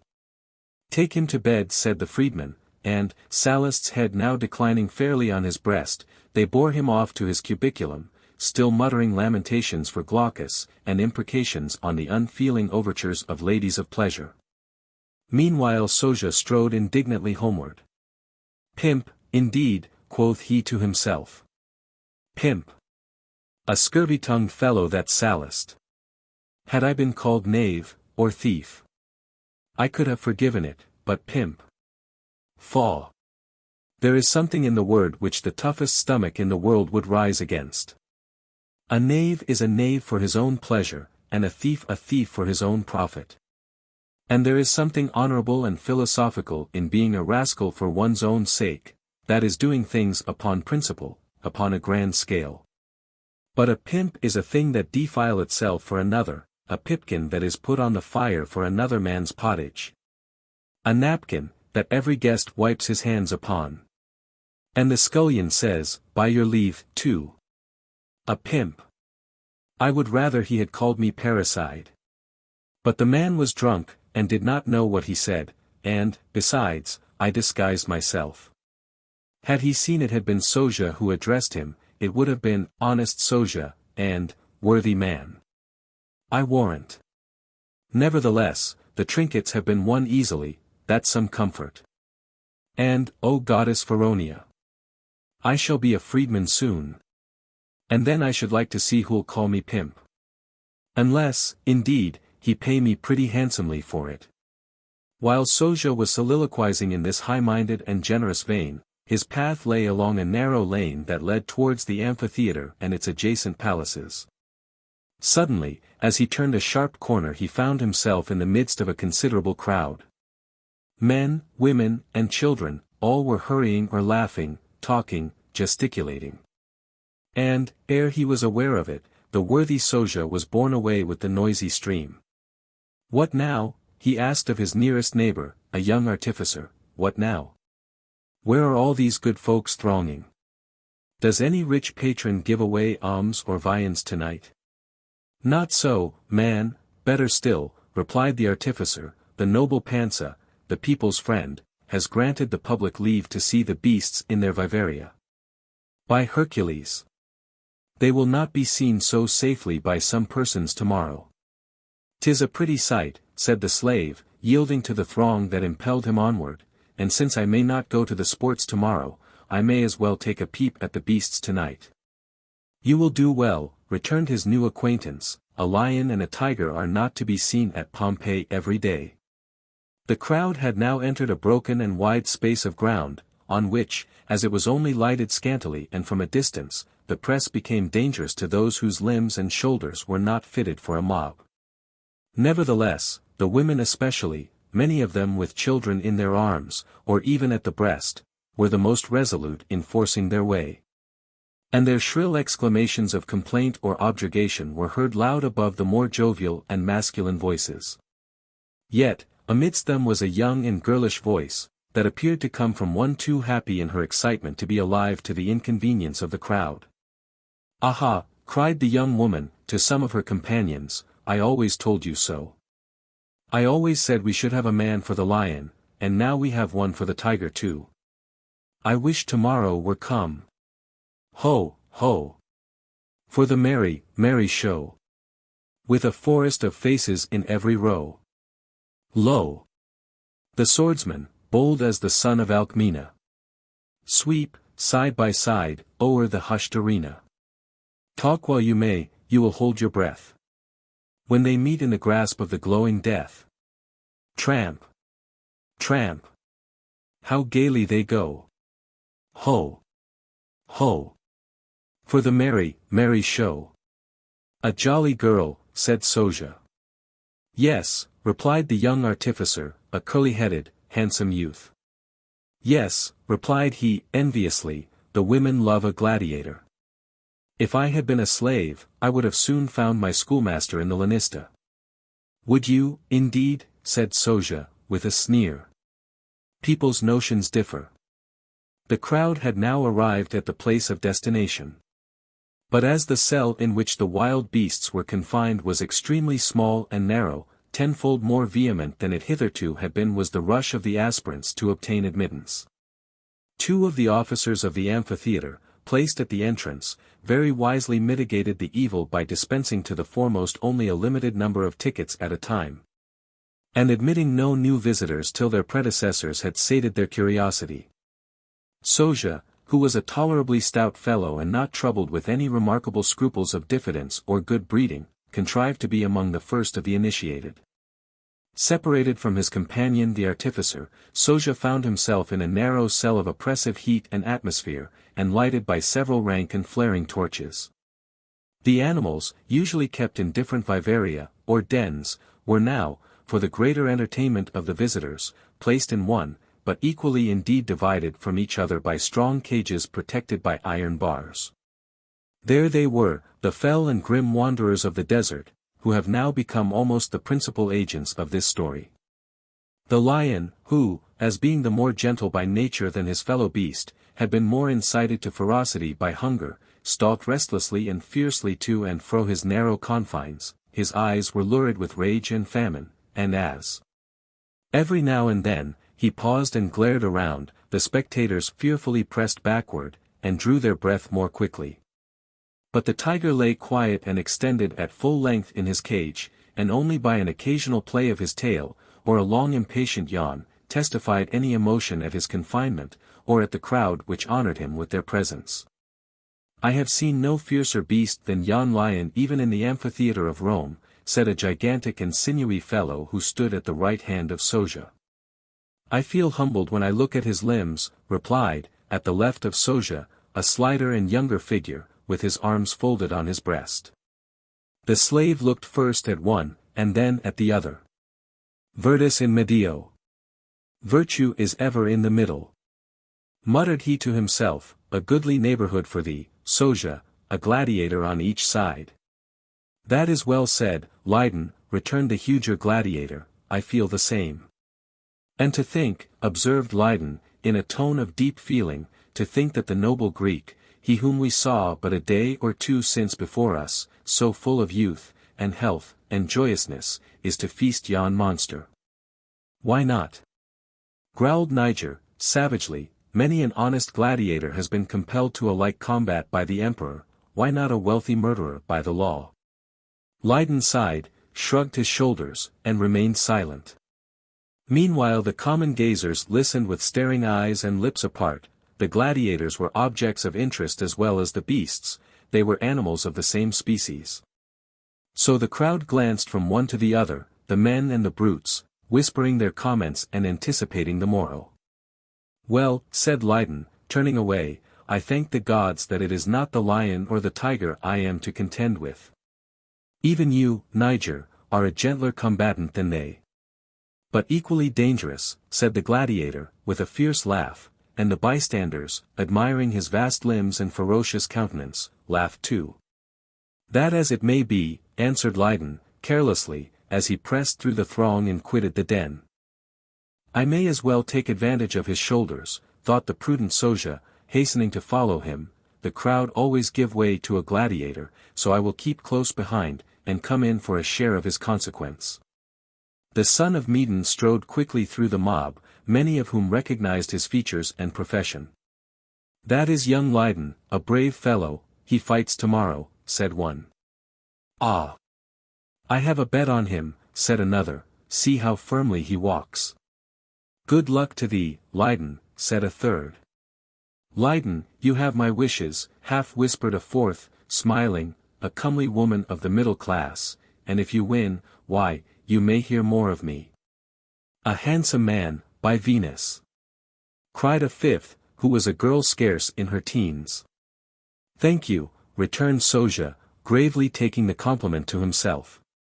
However strong the purer motives of Lydon, and certain though it be that he would never have entered so bloody a calling but from the hope of obtaining his father's freedom, he was not altogether unmoved by the notice he excited. He forgot that the voices now raised in commendation might, on the morrow, shout over his death pangs. By nature fierce and reckless, as well as generous and warm-hearted, he was already imbued with the pride of a profession that he fancied he disdained, and affected by the influence of a companionship that in reality he loathed. He saw himself now a man of importance, his step grew yet lighter, and his mien more elate. Niger, said he, turning suddenly, as he had now threaded the crowd, we have often quarrelled. We are not matched against each other, but one of us, at least, may reasonably expect to fall. Give us thy hand. Most readily, said Soja, extending his palm. Ha! What fool is this? Why, I thought Niger was at my heels. I forgive the mistake, replied Soja, condescendingly, don't mention it, the error was easy, I and Niger are somewhat of the same build. Ha! Ha! That is excellent. Niger would have slit thy throat had he heard thee. You gentlemen of the arena have a most disagreeable mode of talking, said Soja, let us change the conversation. Va!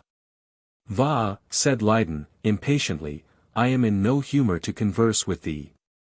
Why, truly, returned the slave, you must have serious thoughts enough to occupy your mind. Tomorrow is, I think, your first essay in the arena.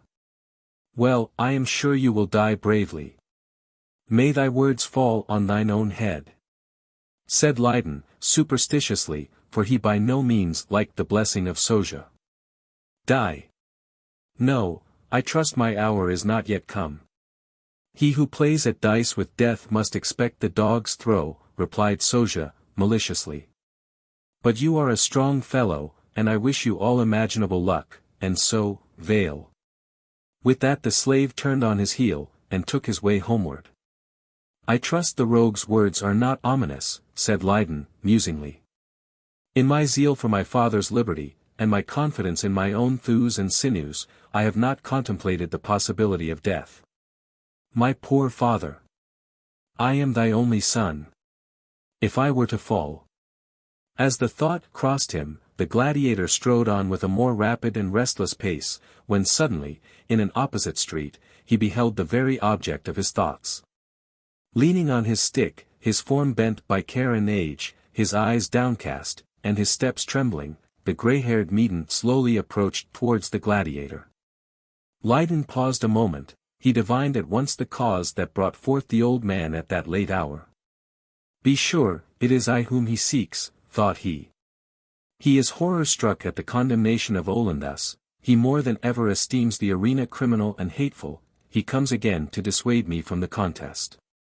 I must shun him, I cannot brook his prayers, his tears. These thoughts, so long to recite, flashed across the young man like lightning. He turned abruptly and fled swiftly in an opposite direction. He paused not till, almost spent and breathless, he found himself on the summit of a small acclivity which overlooked the most gay and splendid part of that miniature city. And as there he paused, and gazed along the tranquil streets glittering in the rays of the moon, which had just arisen, and brought partially and picturesquely into light the crowd around the amphitheatre at a distance, murmuring and swaying to and fro, the influence of the scene affected him, rude and unimaginative though his nature. He sat himself down to rest upon the steps of a deserted portico, and felt the calm of the hour quiet and restore him. Opposite and near at hand, the lights gleamed from a palace in which the master now held his revels.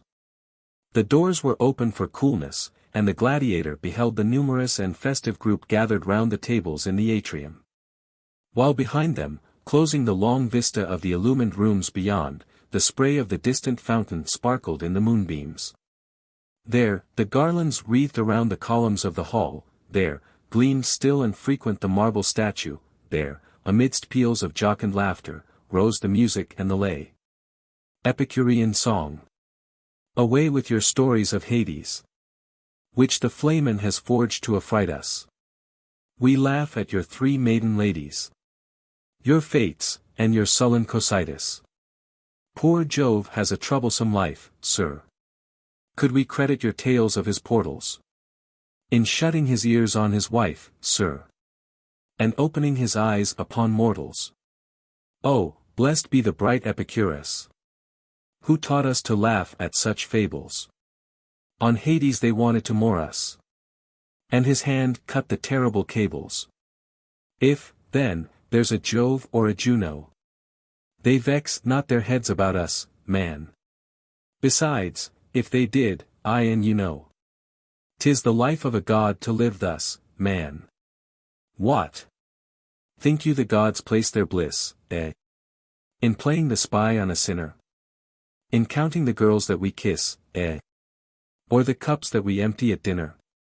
Content with the soft lips that love us. This music, this wine, and this mirth, boys. We care not for gods up above us. We know there's no God for this earth, boys. While Lydon's piety, which accommodating as it might be, was in no slight degree disturbed by these verses, which embodied the fashionable philosophy of the day, slowly recovered itself from the shock it had received, a small party of men, in plain garments and of the middle class, passed by his resting place. They were in earnest conversation, and did not seem to notice or heed the gladiator as they moved on. "Oh, horror on horrors," said one, "Olinthus is snatched from us. Our right arm is lopped away. When will Christ descend to protect his own? Can human atrocity go farther, said another, to sentence an innocent man to the same arena as a murderer? But let us not despair, the thunder of Sinai may yet be heard, and the Lord preserve his saint. The fool hath said in his heart, there is no God." At that moment out broke again, from the illumined palace, the burden of the reveller's song. We care not for gods up above us. We know there's no God for this earth, boys. Ere the words died away, the Nazarenes, moved by sudden indignation, caught up the echo, and, in the words of one of their favorite hymns, shouted aloud. The warning hymn of the Nazarenes. Around, about, forever near thee. God, our God, shall mark and hear thee. On his car of storm he sweeps. Bow, ye heavens, and shrink, ye deeps. Woe to the proud ones who defy him. Woe to the dreamers who deny him. Woe to the wicked, woe. The proud stars shall fail. The sun shall grow pale. The heavens shrivel up like a scroll. Hell's ocean shall bear its depths of despair. Each wave an eternal soul. For the only thing, then, that shall not live again, is the corpse of the giant time. Hark, the trumpet of thunder.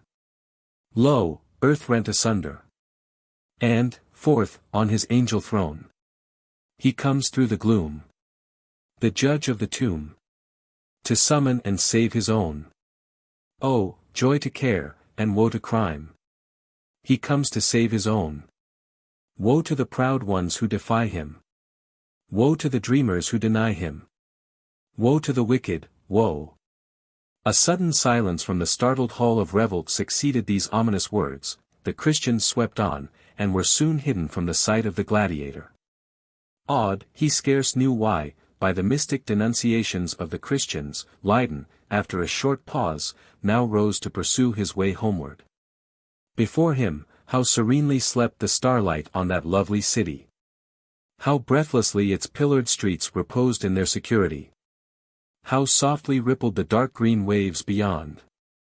How cloudless spread, aloft and blue, the dreaming Campanian skies! Yet this was the last night for the gay Pompeii, the colony of the hoar Chaldean, the fabled city of Hercules, the delight of the voluptuous Roman. Age after age had rolled, indestructible, unheeded, over its head, and now the last ray quivered on the dial plate of its doom. The gladiator heard some light steps behind. A group of females were wending homeward from their visit to the amphitheatre. As he turned, his eye was arrested by a strange and sudden apparition. From the summit of Vesuvius, darkly visible at the distance, there shot a pale, meteoric, livid light. It trembled an instant and was gone. And at the same moment that his eye caught it, the voice of one of the youngest of the women broke out hilariously and shrill. Tramp! Tramp! How gaily they go! Ho, ho! For the morrow's merry show. Book the 5th. Chapter 1. The Dream of Arbaces. A visitor and a warning to the Egyptian. The awful night preceding the fierce joy of the amphitheatre rolled drearily away, and greyly broke forth the dawn of the last day of Pompeii. The air was uncommonly calm and sultry. A thin and dull mist gathered over the valleys and hollows of the broad Campanian fields. But yet it was remarked in surprise by the early fishermen, that, despite the exceeding stillness of the atmosphere, the waves of the sea were agitated, and seemed, as it were, to run disturbedly back from the shore. While along the blue and stately Sarnus, whose ancient breadth of channel the traveller now vainly seeks to discover, there crept a hoarse and sullen murmur, as it glided by the laughing plains and the gaudy villas of the wealthy citizens. Clear above the low mist rose the time-worn towers of the immemorial town, the red-tiled roofs of the bright streets, the solemn columns of many temples, and the statue-crowned portals of the Forum and the Arch of Triumph. Far in the distance, the outline of the circling hills soared above the vapours, and mingled with the changeful hues of the morning sky. The cloud that had so long rested over the crest of Vesuvius had suddenly vanished, and its rugged and haughty brow looked without a frown over the beautiful scenes below. Despite the earliness of the hour, the gates of the city were already opened. Horseman upon horseman, vehicle after vehicle, poured rapidly in.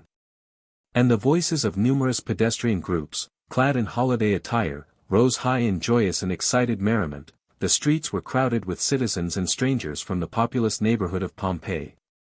And noisily, fast, confusedly swept the many streams of life towards the fatal show.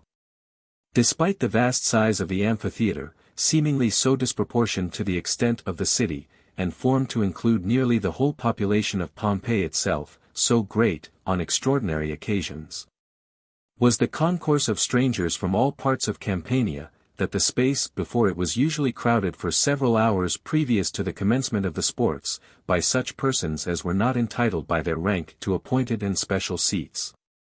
And the intense curiosity which the trial and sentence of two criminals so remarkable had occasioned, increased the crowd on this day to an extent wholly unprecedented. While the common people, with the lively vehemence of their Campanian blood, were thus pushing, scrambling, hurrying on, yet, amidst all their eagerness, preserving, as is now the wont with Italians in such meetings, a wonderful order and unquarrelsome good humor, a strange visitor to Arbaces was threading her way to his sequestered mansion. At the sight of her quaint and primeval garb, of her wild gait and gestures, the passengers she encountered touched each other and smiled.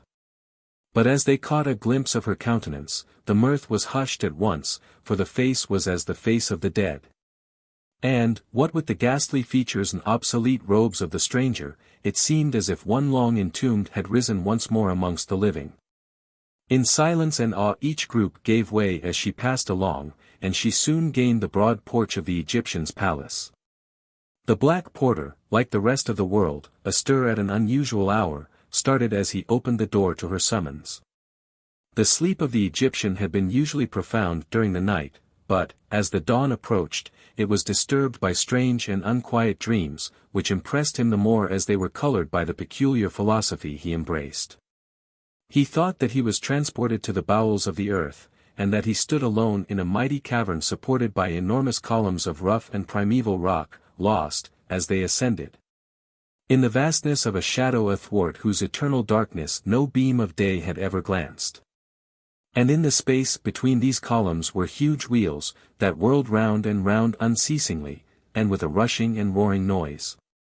Only to the right and left extremities of the cavern, the space between the pillars was left bare, and the aperture stretched away into galleries, not wholly dark, but dimly lighted by wandering and erratic fires, that, meteor-like, now crept, as the snake creeps, along the rugged and dank soil, and now leaped fiercely to and fro, darting across the vast gloom in wild gambols, suddenly disappearing, and as suddenly bursting into tenfold brilliancy and power.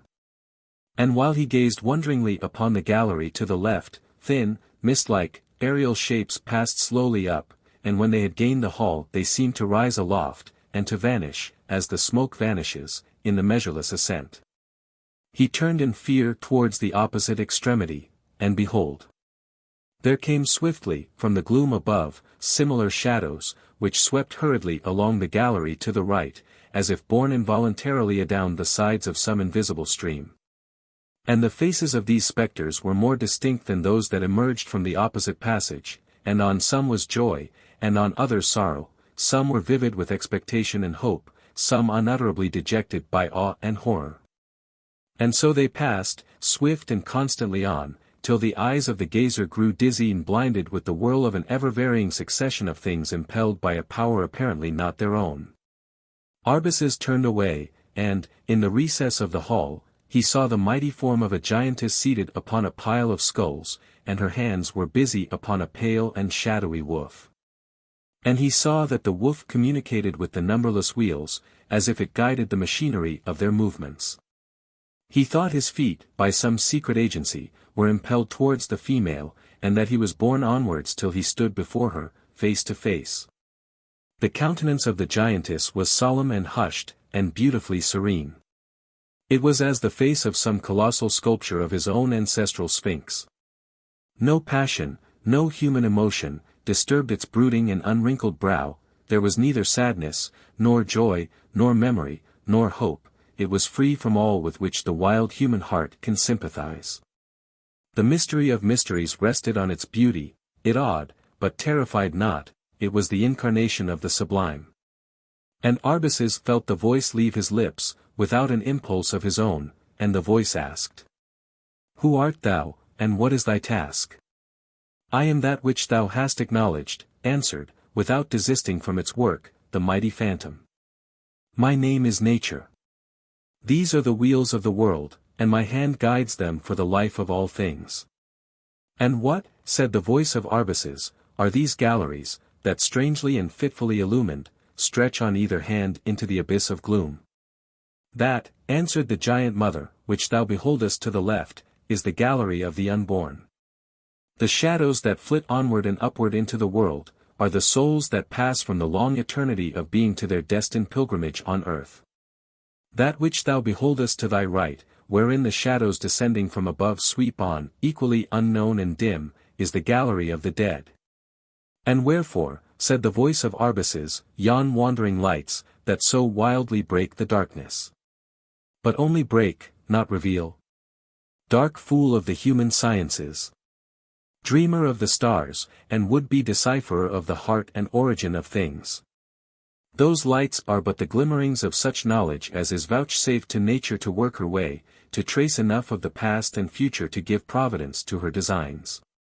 Judge, then, puppet as thou art, what lights are reserved for thee." Arbaces felt himself tremble as he asked again, "Wherefore am I here?" "It is the forecast of thy soul, the prescience of thy rushing doom, the shadow of thy fate lengthening into eternity as declines from earth." Ere he could answer, Arbaces felt a rushing wind sweep down the cavern, as the winds of a giant god. Borne aloft from the ground, and whirled on high as a leaf in the storms of autumn, he beheld himself in the midst of the spectres of the dead, and hurrying with them along the length of gloom. As in vain and impotent despair he struggled against the impelling power, he thought the wind grew into something like a shape, a spectral outline of the wings and talons of an eagle, with limbs floating far and indistinctly along the air. And eyes that, alone clearly and vividly seen, glared stonily and remorselessly on his own. "What art thou?" again said the voice of the Egyptian. "I am that which thou hast acknowledged," and the spectre laughed aloud, "and my name is Necessity.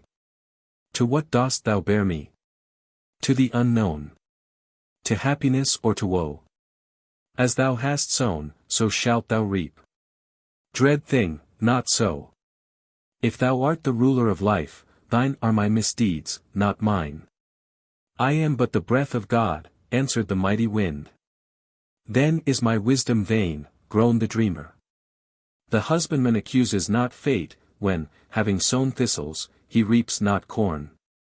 Thou hast sown crime, accuse not fate if thou reapest not the harvest of virtue."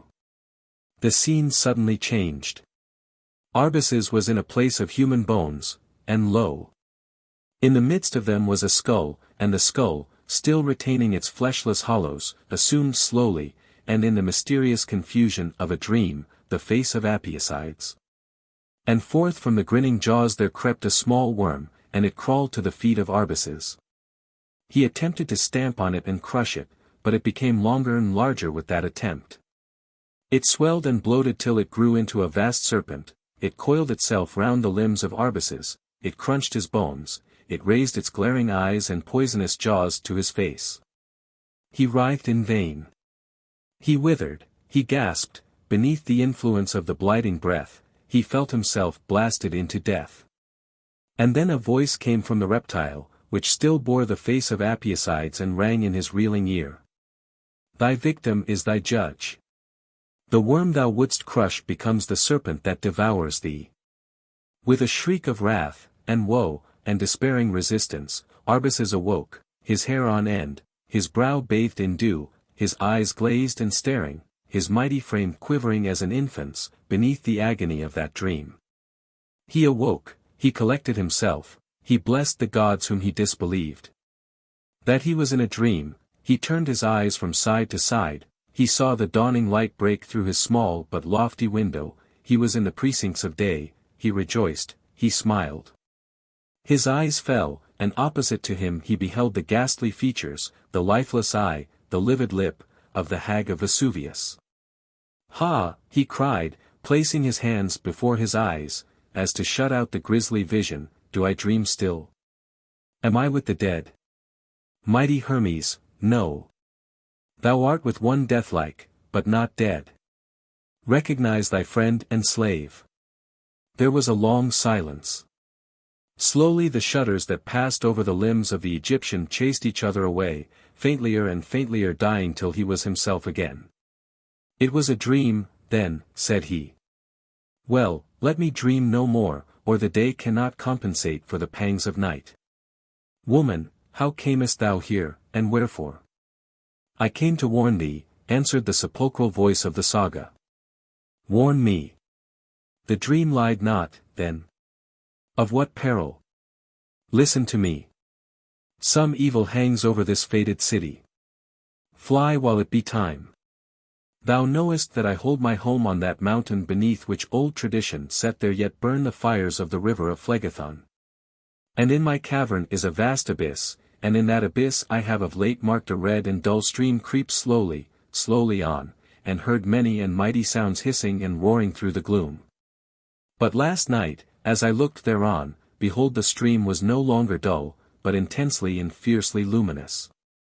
And while I gazed, the beast that liveth with me, and was cowering by my side, uttered a shrill howl, and fell down and died, and the slaver and froth were round his lips. I crept back to my lair.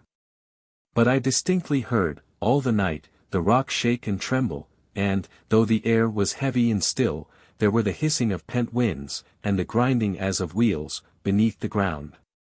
So, when I rose this morning at the very birth of dawn, I looked again down the abyss, and I saw vast fragments of stone borne black and floatingly over the lurid stream, and the stream itself was broader, fiercer, redder than the night before. Then I went forth, and ascended to the summit of the rock, and in that summit there appeared a sudden and vast hollow, which I had never perceived before, from which curled a dim, faint smoke. And the vapor was deathly, and I gasped, and sickened, and nearly died. I returned home. I took my gold and my drugs, and left the habitation of many years. For I remembered the dark Etruscan prophecy which saith, when the mountain opens, the city shall fall, when the smoke crowns the hill of the parched fields, there shall be woe and weeping in the hearts of the children of the sea. Dread master, ere I leave these walls for some more distant dwelling, I come to thee. As thou livest, know I in my heart that the earthquake that 16 years ago shook this city to its solid base, was but the forerunner of more deadly doom. The walls of Pompeii are built above the fields of the dead, and the rivers of the sleepless hell. Be warned and fly. Which, I thank thee for thy care of one not ungrateful. On yon table stands a cup of gold, take it, it is thine. I dreamt not that there lived one, out of the priesthood of Isis, who would have saved Arbaces from destruction. The signs thou hast seen in the bed of the extinct volcano, continued the Egyptian, musingly, surely tell of some coming danger to the city, perhaps another earthquake, fiercer than the last. Be that as it may, there is a new reason for my hastening from these walls. After this day I will prepare my departure. Daughter of Etruria, whither wendest thou? I shall cross over to Herculaneum this day, and, wandering thence along the coast, shall seek out a new home. I am friendless, my two companions, the fox and the snake, are dead. Great Hermes, thou hast promised me 20 additional years of life. Said the Egyptian, I have promised thee. But, woman, he added, lifting himself upon his arm, and gazing curiously on her face, tell me, I pray thee, wherefore thou wishest to live? What sweets dost thou discover in existence?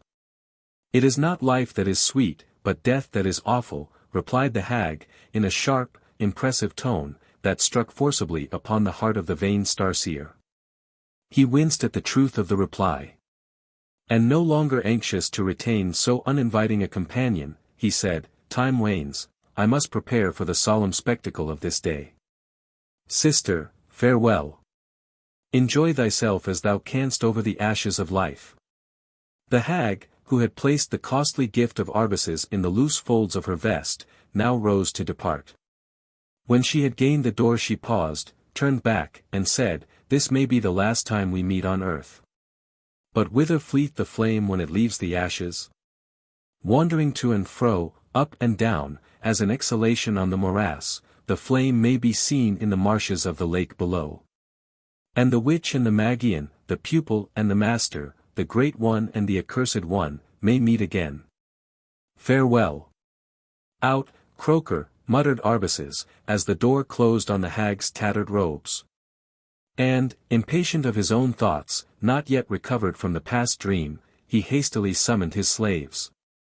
It was the custom to attend the ceremonials of the amphitheatre in festive robes, and Arbaces arrayed himself that day with more than usual care. His tunic was of the most dazzling white, his many fibulae were formed from the most precious stones, over his tunic flowed a loose eastern robe, half gown, half mantle, glowing in the richest hues of the Tyrian dye. And the sandals, that reached halfway up the knee, were studded with gems, and inlaid with gold. In the quackeries that belonged to his priestly genius, Arbaces never neglected, on great occasions, the arts which dazzle and impose upon the vulgar. And on this day, that was forever to release him, by the sacrifice of Glaucus, from the fear of arrival and the chance of detection, he felt that he was arraying himself as for a triumph or a nuptial feast. It was customary for men of rank to be accompanied to the shows of the amphitheatre by a procession of their slaves and freedmen, and the long family of Arbaces were already arranged in order, to attend the litter of their lord. Only, to their great chagrin, the slaves in attendance on Ione, and the worthy Soja, as jailer to Nydia, were condemned to remain at home. Callias, said Arbaces, apart to his freedman, who was buckling on his girdle, I am weary of Pompeii.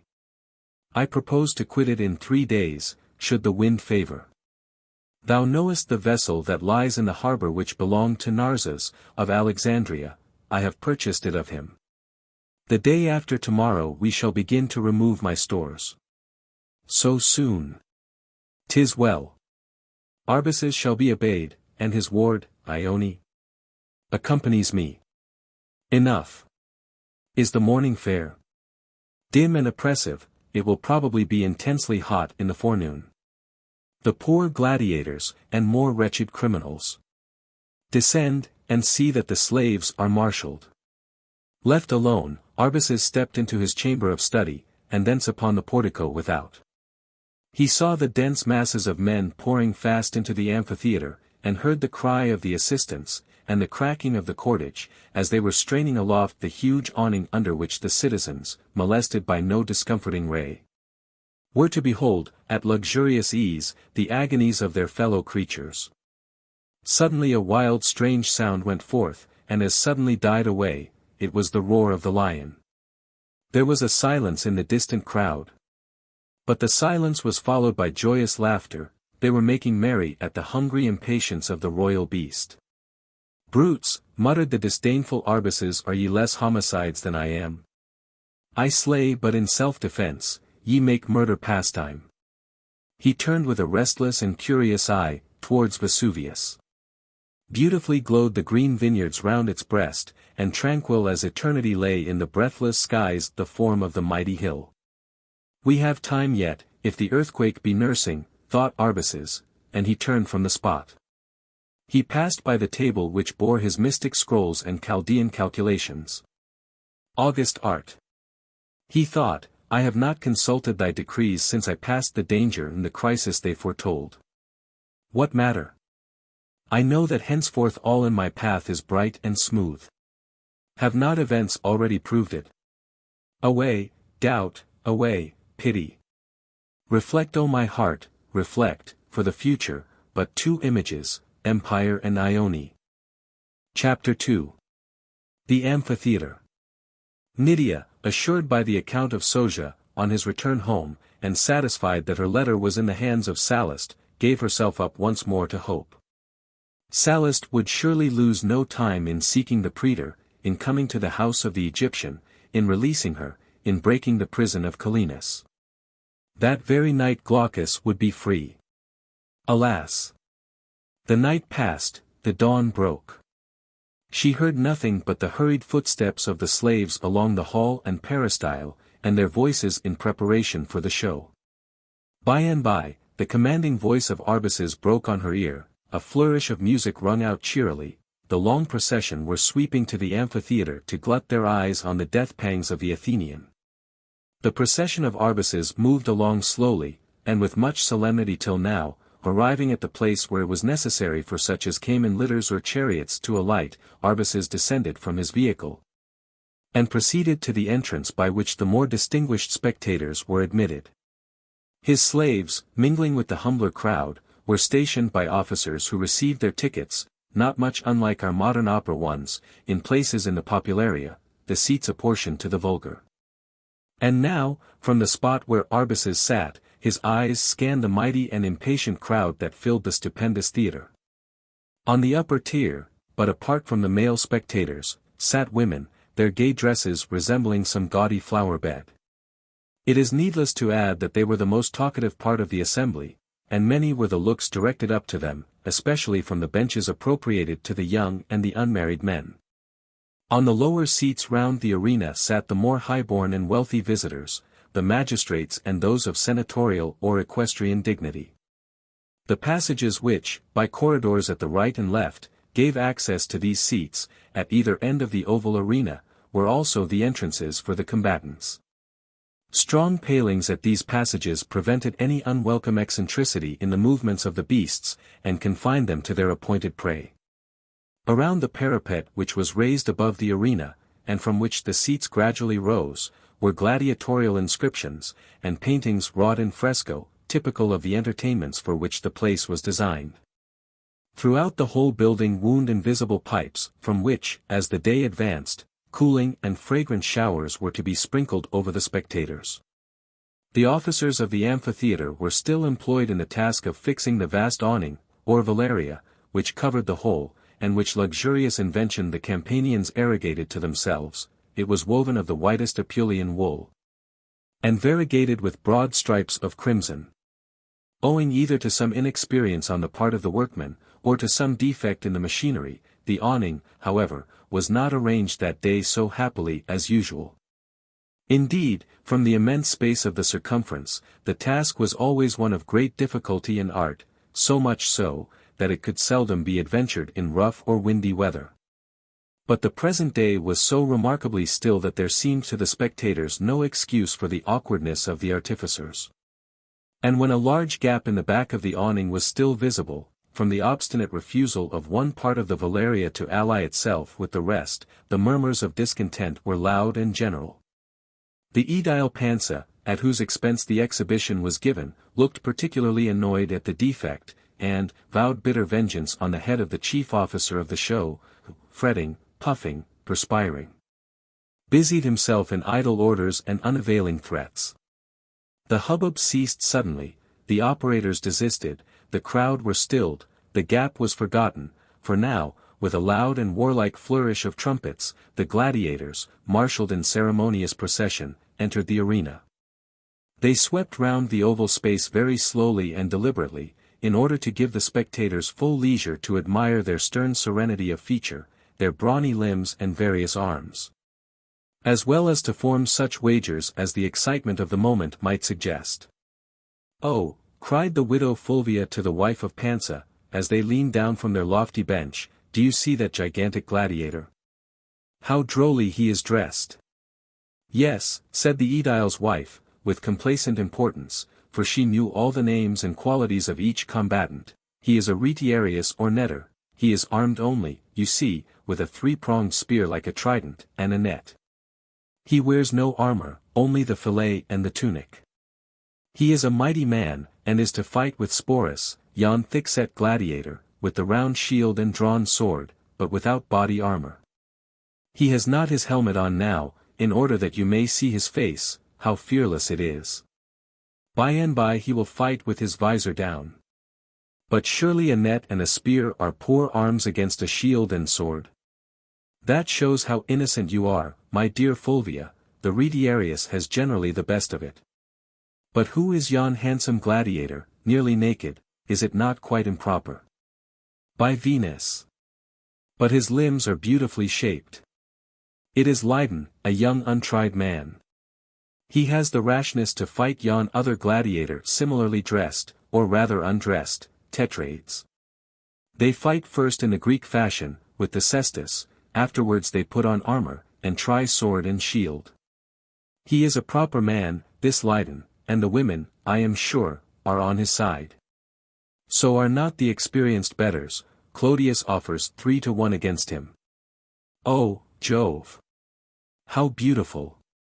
Exclaimed the widow, as two gladiators, armed cap a pie, rode round the arena on light and prancing steeds. Resembling much the combatants in the tilts of the Middle Age, they bore lances and round shields beautifully inlaid. Their armor was woven intricately with bands of iron, but it covered only the thighs and the right arms. Short cloaks, extending to the seat, gave a picturesque and graceful air to their costume. Their legs were naked, with the exception of sandals, which were fastened a little above the ankle. Oh, beautiful! Who are these? Asked the widow. The one is named Berbix, he has conquered 12 times, the other assumes the arrogant name of Nobilior. They are both Gauls. While thus conversing, the first formalities of the show were over. To these succeeded a feigned combat with wooden swords between the various gladiators matched against each other. Amongst these, the skill of 2 Roman gladiators, hired for the occasion, was the most admired. And next to them the most graceful combatant was Lydon. This sham contest did not last above an hour, nor did it attract any very lively interest, except among those connoisseurs of the arena to whom art was preferable to more coarse excitement. The body of the spectators were rejoiced when it was over, and when the sympathy rose to terror. The combatants were now arranged in pairs, as agreed beforehand, their weapons examined. And the grave sports of the day commenced amidst the deepest silence, broken only by an exciting and preliminary blast of warlike music. It was often customary to begin the sports by the most cruel of all, and some bestiarius, or gladiator appointed to the beasts, was slain first, as an initiatory sacrifice. But in the present instance, the experienced Pansa thought it better that the sanguinary drama should advance, not decrease, in interest, and, accordingly, the execution of Olinthus and Glaucus was reserved for the last. It was arranged that the 2 horsemen should first occupy the arena, that the foot gladiators, paired off, should then be loosed indiscriminately on the stage, that Glaucus and the lion should next perform their part in the bloody spectacle, and the tiger and the Nazarene be the grand finale.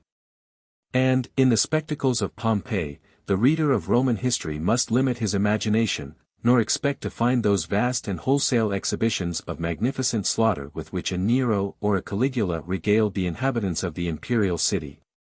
The Roman shows, which absorbed the more celebrated gladiators, and the chief proportion of foreign beasts, were indeed the very reason why, in the lesser towns of the empire, the sports of the amphitheatre were comparatively humane and rare. And in this, as in other respects, Pompeii was but the miniature, the microcosm of Rome. Still, it was an awful and imposing spectacle, with which modern times have, happily, nothing to compare, a vast theatre, rising row upon row, and swarming with human beings, from 15 to 18,000 in number. Intent upon no fictitious representation, no tragedy of the stage, but the actual victory or defeat, the exultant life or the bloody death, of each and all who entered the arena. The 2 horsemen were now at either extremity of the lists, if so they might be called. And, at a given signal from Pansa, the combatants started simultaneously as in full collision, each advancing his round buckler, each poising on high his light yet sturdy javelin. But just when within 3 paces of his opponent, the steed of Berbix suddenly halted, wheeled round, and, as Nobilier was borne rapidly by, his antagonist spurred upon him. The buckler of Nobilier, quickly and skillfully extended, received a blow which otherwise would have been fatal. "Well done, Nobilier," cried the praetor, giving the first vent to the popular excitement. "Bravely struck, my Berbix," answered Clodius from his seat. And the wild murmur, swelled by many a shout, echoed from side to side. The visors of both the horsemen were completely closed, like those of the knights in after times, but the head was, nevertheless, the great point of assault. And Nobilier, now wheeling his charger with no less adroitness than his opponent, directed his spear full on the helmet of his foe. Berbix raised his buckler to shield himself, and his quick-eyed antagonist, suddenly lowering his weapon, pierced him through the breast. Berbix reeled and fell. "Nobilier! Nobilier!" shouted the populace. "I have lost 10 sestertia," said Clodius, between his teeth. "Habit." "He has it," said Pansa, deliberately. The populace, not yet hardened into cruelty, made the signal of mercy. But as the attendants of the arena approached, they found the kindness came too late, the heart of the Gaul had been pierced, and his eyes were set in death. It was his life's blood that flowed so darkly over the sand and sawdust of the arena. "It is a pity it was so soon over, there was little enough for one's trouble," said the widow Fulvia. "Yes, I have no compassion for Berbix. Any one might have seen that Nobilier did but faint. Mark, they fix the fatal hook to the body, they drag him away to the spoliarium, they scatter new sand over the stage. Pansa regrets nothing more than that he is not rich enough to strew the arena with borax and cinnabar, as Nero used to do.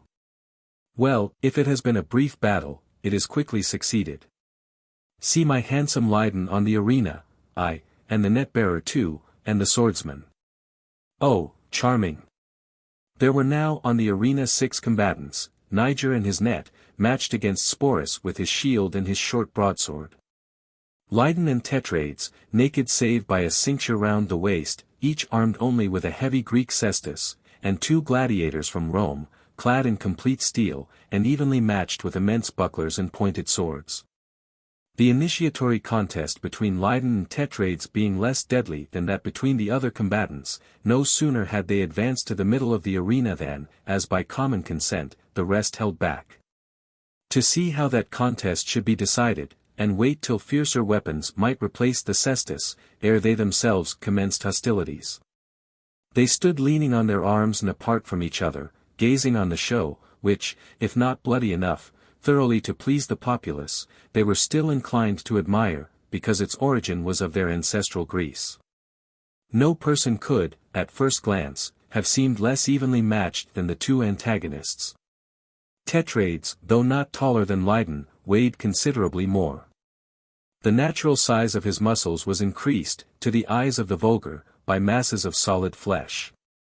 For, as it was a notion that the contest of the cestus fared easiest with him who was plumpest, Tetrades had encouraged to the utmost his hereditary predisposition to the portly. His shoulders were vast, and his lower limbs thick-set, double-jointed, and slightly curved outward, in that formation which takes so much from beauty to give so largely to strength. But Leiden, except that he was slender even almost to meagreness, was beautifully and delicately proportioned. And the skilful might have perceived that, with much less compass of muscle than his foe, that which he had was more seasoned, iron and compact. In proportion, too, as he wanted flesh, he was likely to possess activity. And a haughty smile on his resolute face which strongly contrasted the solid heaviness of his enemies, gave assurance to those who beheld it and united their hope to their pity, so that, despite the disparity of their seeming strength, the cry of the multitude was nearly as loud for Leiden as for Tetrades.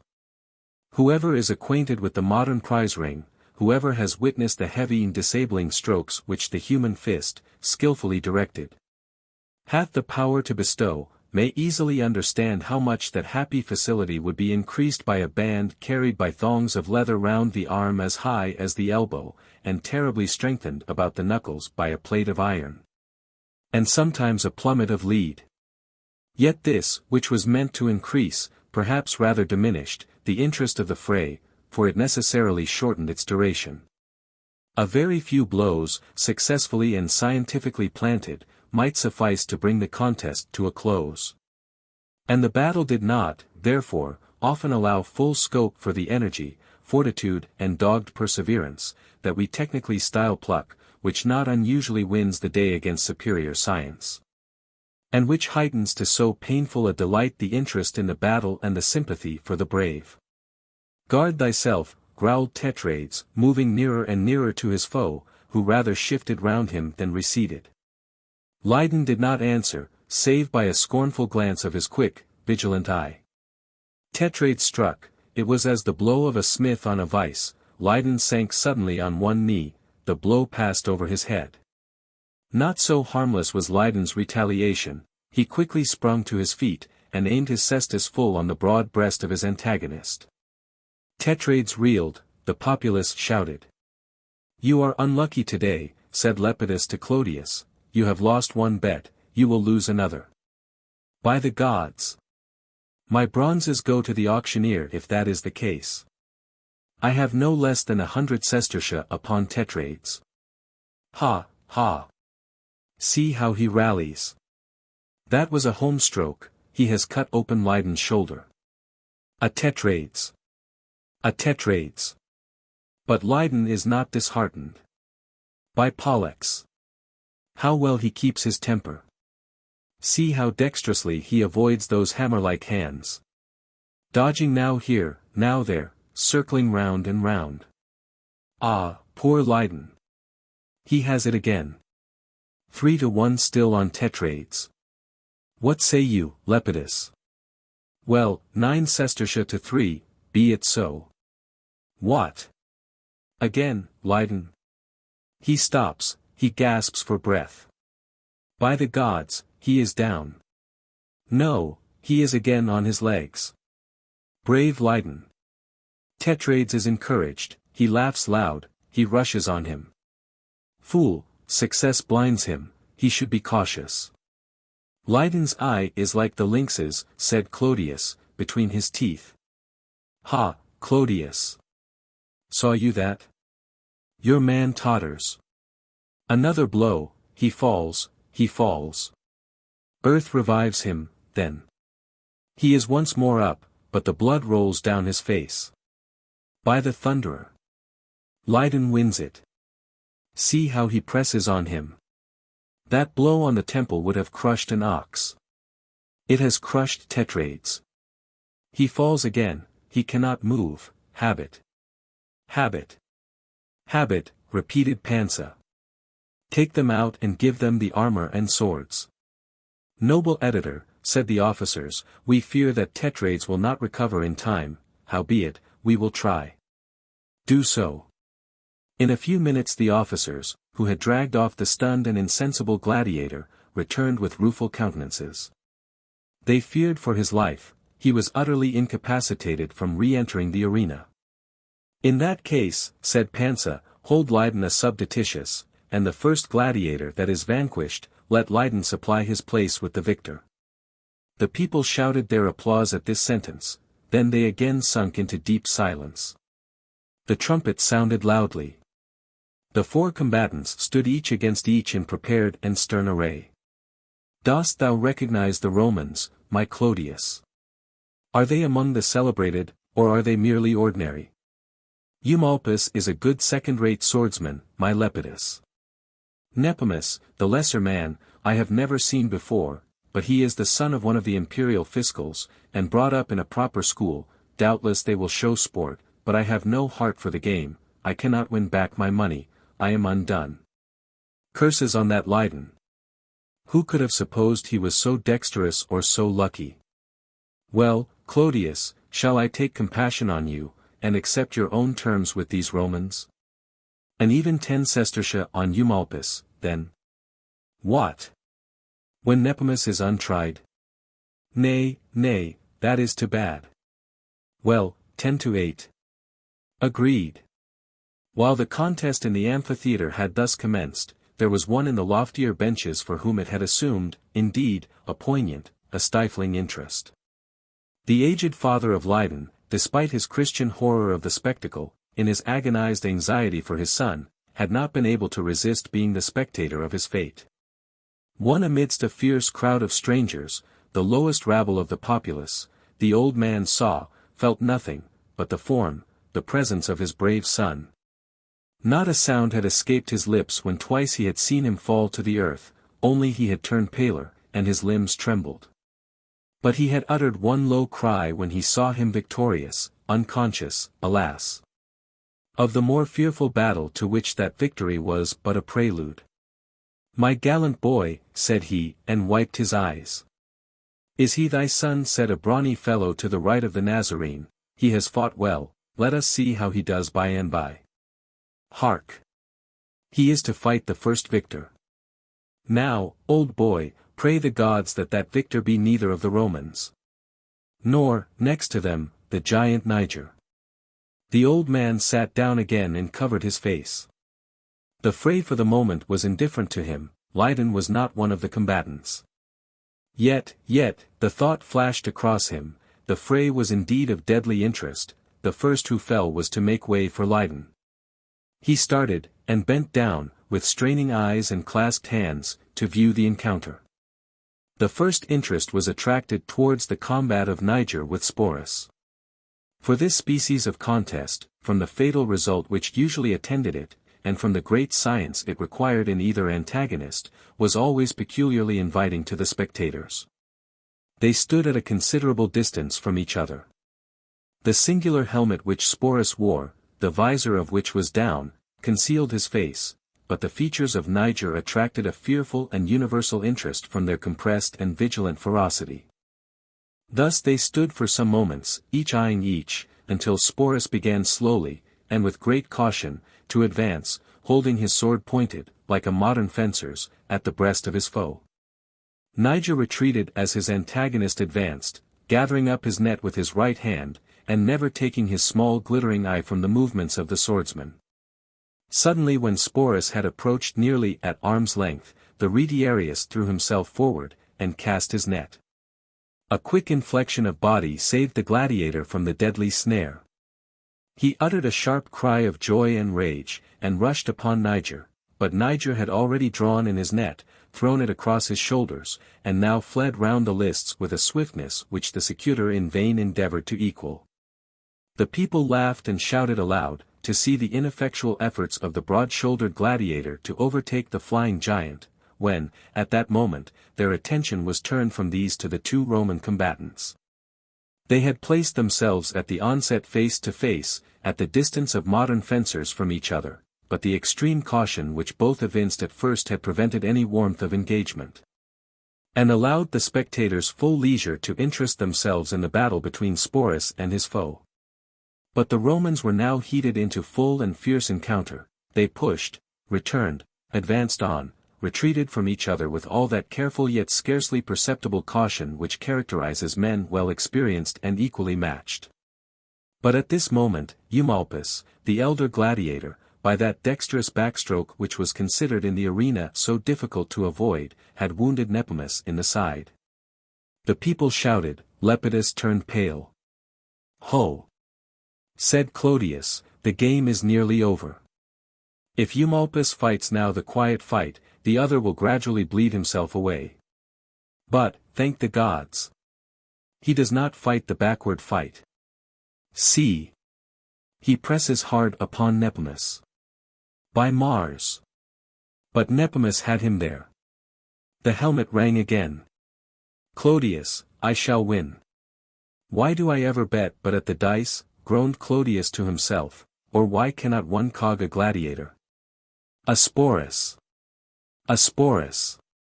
shouted the populace, as Niger, having now suddenly paused, had again cast his net, and again unsuccessfully. He had not retreated this time with sufficient agility. The sword of Sporus had inflicted a severe wound upon his right leg. And, incapacitated to fly, he was pressed hard by the fierce swordsman. His great height and length of arms still continued, however, to give him no despicable advantages. And steadily keeping his trident at the front of his foe, he repelled him successfully for several minutes. Sporus now tried, by great rapidity of evolution, to get round his antagonist, who necessarily moved with pain and slowness. In so doing, he lost his caution, he advanced too near to the giant, raised his arm to strike, and received the 3 points of the fatal spear full in his breast. He sank on his knee. In a moment more, the deadly net was cast over him, he struggled against its meshes in vain, again he writhed mutely beneath the fresh strokes of the trident, his blood flowed fast through the net and redly over the sand. He lowered his arms in acknowledgment of defeat. The conquering Retiarius withdrew his net, and leaning on his spear, looked to the audience for their judgment. Slowly, too, at the same moment, the vanquished gladiator rolled his dim and despairing eyes around the theatre. From row to row, from bench to bench, there glared upon him but merciless and unpitying eyes. Hushed was the roar, the murmur. The silence was dread, for it was no sympathy, not a hand, no, not even a woman's hand, gave the signal of charity in life. Sporus had never been popular in the arena. And, lately, the interest of the combat had been excited on behalf of the wounded Niger. The people were warmed into blood, the mimic fight had ceased to charm, the interest had mounted up to the desire of sacrifice and the thirst of death. The gladiator felt that his doom was sealed, he uttered no prayer, no groan. The people gave the signal of death. In dogged but agonized submission, he bent his neck to receive the fatal stroke. And now, as the spear of the Retiarius was not a weapon to inflict instant and certain death, there stalked into the arena a grim and fatal form, brandishing a short, sharp sword, and with features utterly concealed beneath its visor. With slow and measured steps, this dismal headsman approached the gladiator, still kneeling, laid the left hand on his humbled crest, drew the edge of the blade across his neck, turned round to the assembly, lest, in the last moment, remorse should come upon them. The dread signal continued the same, the blade glittered brightly in the air, fell, and the gladiator rolled upon the sand, his limbs quivered, were still, he was a corpse. His body was dragged at once from the arena through the gate of death, and thrown into the gloomy den termed technically the spoliarium. And ere it had well reached that destination, the strife between the remaining combatants was decided. The sword of Eumolpus had inflicted the death wound upon the less experienced combatant. A new victim was added to the receptacle of the slain. Throughout that mighty assembly there now ran a universal movement. The people breathed more freely, and resettled themselves in their seats. A grateful shower was cast over every row from the concealed conduits. In cool and luxurious pleasure they talked over the late spectacle of blood. Eumolpus removed his helmet, and wiped his brows, his close-curled hair and short beard, his noble Roman features and bright dark eye attracted the general admiration. He was fresh, unwounded, unfatigued. The editor paused, and proclaimed aloud that, as Niger's wound disabled him from again entering the arena, Lydon was to be the successor to the slaughtered Nepimus, and the new combatant of Eumolpus. Yet, Lydon, added he, if thou wouldst decline the combat with one so brave and tried, thou mayst have full liberty to do so. Eumolpus is not the antagonist that was originally decreed for thee. Thou knowest best how far thou canst cope with him. If thou failest, thy doom is honorable death, if thou conquerest, out of my own purse I will double the stipulated prize. The people shouted applause. Lydon stood in the lists, he gazed around. High above he beheld the pale face, the straining eyes, of his father. He turned away irresolute for a moment. No. The conquest of the cestus was not sufficient, he had not yet won the prize of victory, his father was still a slave. Noble Aedile, he replied, in a firm and deep tone, I shrink not from this combat. For the honor of Pompeii, I demand that one trained by its long-celebrated Lanista shall do battle with this Roman. The people shouted louder than before. 4-1 against Lydon, said Clodius to Lepidus. I would not take 20 to 1. Why, Eumolpus is a very Achilles, and this poor fellow is but a tyro. Eumolpus gazed hard on the face of Lydon, he smiled. Yet the smile was followed by a slight and scarce audible sigh, a touch of compassionate emotion, which custom conquered the moment the heart acknowledged it. And now both, clad in complete armor, the sword drawn, the visor closed, the two last combatants of the arena, ere man, at least, was matched with beast, stood opposed to each other. It was just at this time that a letter was delivered to the proctor by one of the attendants of the arena. He removed the cincture, glanced over it for a moment, his countenance betrayed surprise and embarrassment. He reread the letter, and then muttering, "Tush! It is impossible. The man must be drunk, even in the morning, to dream of such follies." Threw it carelessly aside, and gravely settled himself once more in the attitude of attention to the sports. The interest of the public was wound up very high. Eumolpus had at first won their favor. But the gallantry of Lydon, and his well-timed allusion to the honor of the Pompeian lanista, had afterwards given the latter the preference in their eyes. "Holla, old fellow," said Medon's neighbor to him. "Your son is hardly matched. But never fear, the editor will not permit him to be slain, no, nor the people neither, he has behaved too bravely for that." Ha! That was a home thrust. Well averted, by Pollux. At him again, Lydon. They stopped to breathe. "What art thou muttering, old boy?" "Prayers," answered Medon, with a more calm and hopeful mien than he had yet maintained. "Prayers. Trifles. The time for gods to carry a man away in a cloud is gone now.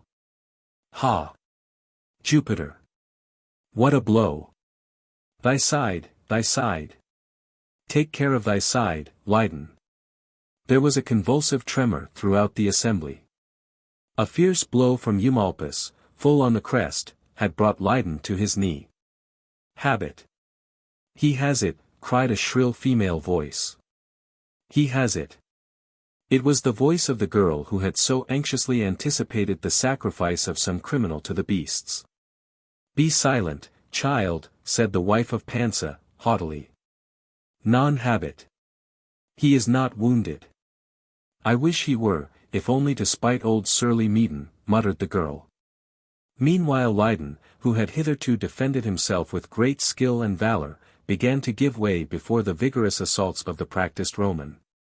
His arm grew tired, his eye dizzy, he breathed hard and painfully. The combatants paused again for breath. "Young man," said Eumolpus, in a low voice, "desist, I will wound thee slightly, then lower thy arms. Thou hast propitiated the editor and the mob, thou wilt be honorably saved." "And my father still enslaved," groaned Lydon to himself. "No. Death or his freedom." At that thought, and seeing that, his strength not being equal to the endurance of the Roman, everything depended on a sudden and desperate effort, he threw himself fiercely on Eumolpus.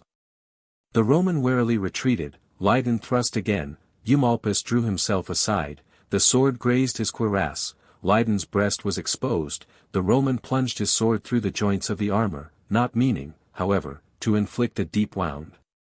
Lydon, weak and exhausted, fell forward, fell right on the point, it passed through and through, even to the back. Eumolpus drew forth his blade. Lydon still made an effort to regain his balance, his sword left his grasp, he struck mechanically at the gladiator with his naked hand, and fell prostrate on the arena. With one accord, editor and assembly made the signal of mercy, the officers of the arena approached, they took off the helmet of the vanquished. He still breathed, his eyes rolled fiercely on his foe. The savageness he had acquired in his calling glared from his gaze, and lowered upon the brow darkened already with the shades of death, then, with a convulsive groan, with a half-start, he lifted his eyes above. They rested not on the face of the editor nor on the pitying brows of his relenting judges. He saw them not, they were as if the vast space was desolate and bare. One pale agonizing face alone was all he recognized, one cry of a broken heart was all that, amidst the murmurs and the shouts of the populace, reached his ear. The ferocity vanished from his brow. A soft, a tender expression of sanctifying but despairing love played over his features, played, waned, darkened. His face suddenly became locked and rigid, resuming its former fierceness. He fell upon the earth. "Look to him," said the aedile. "He has done his duty." The officers dragged him off to the spoliarium. "A true type of glory, and of its fate," murmured Arbaces to himself, and his eye, glancing round the amphitheatre, betrayed so much of disdain and scorn, that whoever encountered it felt his breath suddenly arrested, and his emotions frozen into one sensation of abasement and of awe. Again rich perfumes were wafted around the theatre, the attendants sprinkled fresh sand over the arena. "Bring forth the lion and Glaucus the Athenian," said the editor. And a deep and breathless hush of overwrought interest, an intense, yet, strange to say, not unpleasing, terror lay, like a mighty and awful dream, over the assembly. Chapter 3. Sallust and Nydia's Letter. Thrice had Sallust awakened from his morning sleep, and thrice, recollecting that his friend was that day to perish, had he turned himself with a deep sigh once more to court oblivion. His sole object in life was to avoid pain, and where he could not avoid, at least to forget it. At length, unable any longer to steep his consciousness in slumber, he raised himself from his incumbent posture, and discovered his favourite freedman sitting by his bedside as usual. For Sallust, who, as I have said, had a gentlemanlike taste for the polite letters, was accustomed to be read to for an hour or so previous to his rising in the morning. No books today. No more Tibullus. No more Pindar for me. Pindar. Alas, alas. The very name recalls those games to which our arena is the savage successor. Has it begun, the amphitheatre? Are its rites commenced? Long since, O Sallust. Did you not hear the trumpets and the trampling feet? Aye. But the gods be thanked, I was drowsy, and had only to turn round to fall asleep again. The gladiators must have been long in the ring. The wretches. None of my people have gone to the spectacle. Assuredly not, your orders were too strict. That is well, would the day were over. What is that letter yonder on the table? That. Oh, the letter brought to you last night, when you were, too drunk to read it, I suppose. No matter, it cannot be of much importance. Shall I open it for you, Sallust? Do anything to divert my thoughts. Poor Glaucus. The freedman opened the letter. What? Greek, said he, some learned lady, I suppose. He glanced over the letter, and for some moments the irregular lines traced by the blind girl's hand puzzled him. Suddenly, however, his countenance exhibited emotion and surprise. Good gods! Noble Sallust! What have we done not to attend to this before? Hear me read. Nydia, the slave, to Sallust, the friend of Glaucus. I am a prisoner in the house of Arbaces. Hasten to the praetor. Procure my release, and we shall yet save Glaucus from the lion. There is another prisoner within these walls, whose witness can exonerate the Athenian from the charge against him, one who saw the crime, who can prove the criminal in a villain hitherto unsuspected. Fly. Hasten. Quick. Quick. Bring with you armed men, lest resistance be made, and a cunning and dexterous smith, for the dungeon of my fellow prisoner is thick and strong. Oh! By thy right hand and thy father's ashes, lose not a moment. Great Jove! Exclaimed Sallust, starting, and this day, nay, within this hour, perhaps, he dies. What is to be done? I will instantly to the praetor. Nay, not so. The praetor, as well as Pansa, the editor himself, is the creature of the mob. And the mob will not hear of delay, they will not be balked in the very moment of expectation. Besides, the publicity of the appeal would forewarn the cunning Egyptian. It is evident that he has some interest in these concealments. No. Fortunately thy slaves are in thy house. I seize thy meaning, interrupted Sallust, arm the slaves instantly. The streets are empty. We will ourselves hasten to the house of Arbaces, and release the prisoners. Quick! Quick! What ho! Davis there! My gown and sandals, the papyrus and a reed. I will write to the praetor, to beseech him to delay the sentence of Glaucus, for that, within an hour, we may yet prove him innocent. So, that is well. Hasten with this, Davis, to the praetor, at the amphitheatre. See it given to his own hand. Now then, O ye gods! Whose providence Epicurus denied, befriend me, and I will call Epicurus a liar. Chapter 4. The amphitheatre once more. Glaucus and Olinthus had been placed together in that gloomy and narrow cell in which the criminals of the arena awaited their last and fearful struggle. Their eyes, of late accustomed to the darkness, scanned the faces of each other in this awful hour, and by that dim light, the paleness, which chased away the natural hues from either cheek, assumed a yet more ashy and ghastly whiteness. Yet their brows were erect and dauntless, their limbs did not tremble, their lips were compressed and rigid. The religion of the one, the pride of the other, the conscious innocence of both, and, it may be, the support derived from their mutual companionship, elevated the victim into the hero. Hark! Hearest thou that shout? They are growling over their human blood, said Olinthus. I hear, my heart grows sick, but the gods support me. The gods! O rash young man!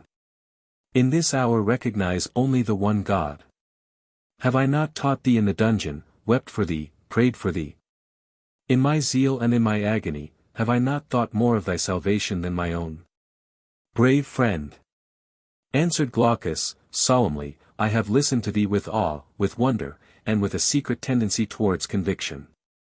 Had our lives been spared, I might gradually have weaned myself from the tenets of my own faith, and inclined to thine. But, in this last hour it were a craven thing, and a base, to yield to hasty terror what should only be the result of lengthened meditation. Were I to embrace thy creed, and cast down my father's gods, should I not be bribed by thy promise of heaven, or awed by thy threats of hell? Olinthus, no. Think we of each other with equal charity, I honoring thy sincerity, thou pitying my blindness or my obdurate courage. As have been my deeds, such will be my reward. And the power or powers above will not judge harshly of human error, when it is linked with honesty of purpose and truth of heart. Speak we no more of this. Hush! Dost thou hear them drag yon heavy body through the passage? Such as that clay will be ours soon. O heaven! O Christ! Already I behold ye, cried the fervent Olinthus, lifting up his hands, I tremble not, I rejoice that the prison house shall be soon broken. Glaucus bowed his head in silence. He felt the distinction between his fortitude and that of his fellow sufferer. The heathen did not tremble, but the Christian exulted. The door swung gratingly back, the gleam of spears shot along the walls. Glaucus the Athenian, thy time has come, said a loud and clear voice, the lion awaits thee. I am ready, said the Athenian. Brother and co-mate, one last embrace. Bless me, and farewell. The Christian opened his arms, he clasped the young heathen to his breast, he kissed his forehead and cheek, he sobbed aloud, his tears flowed fast and hot over the features of his new friend. Oh! Could I have converted thee, I had not wept. Oh! That I might say to thee, we two shall sup this night in paradise. It may be so yet, answered the Greek, with a tremulous voice. They whom death part not, may meet yet beyond the grave, on the earth, on the beautiful, the beloved earth, farewell forever. Worthy officer, I attend you. Glaucus tore himself away. And when he came forth into the air, its breath, which, though sunless, was hot and arid, smote witheringly upon him. His frame, not yet restored from the effects of the deadly draught, shrank and trembled. The officers supported him. Courage! Said one, thou art young, active, well knit. They give thee a weapon.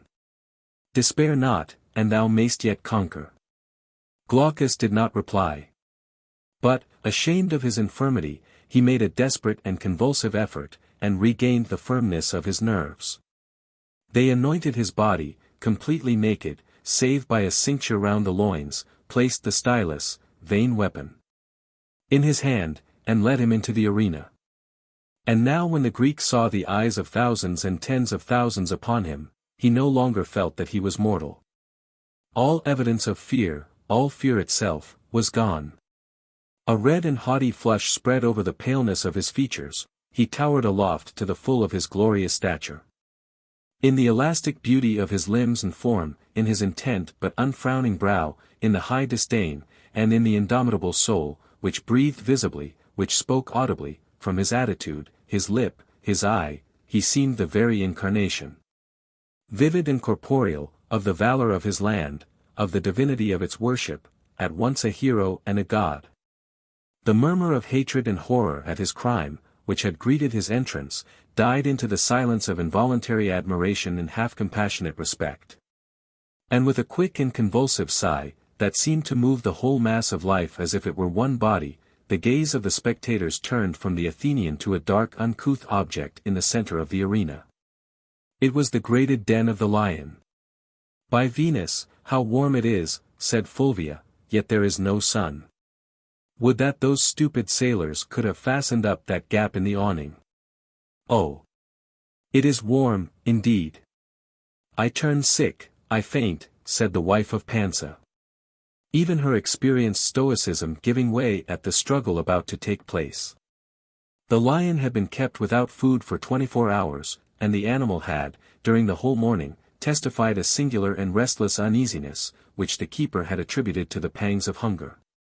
Yet its bearing seemed rather that of fear than of rage, its roar was painful and distressed, it hung its head, snuffed the air through the bars, then lay down, started again, and again uttered its wild and far-resounding cries. And now, in its den, it lay utterly dumb and mute, with distended nostrils forced hard against the grating, and disturbing with a heaving breath, the sand below on the arena. The editor's lip quivered, and his cheek grew pale.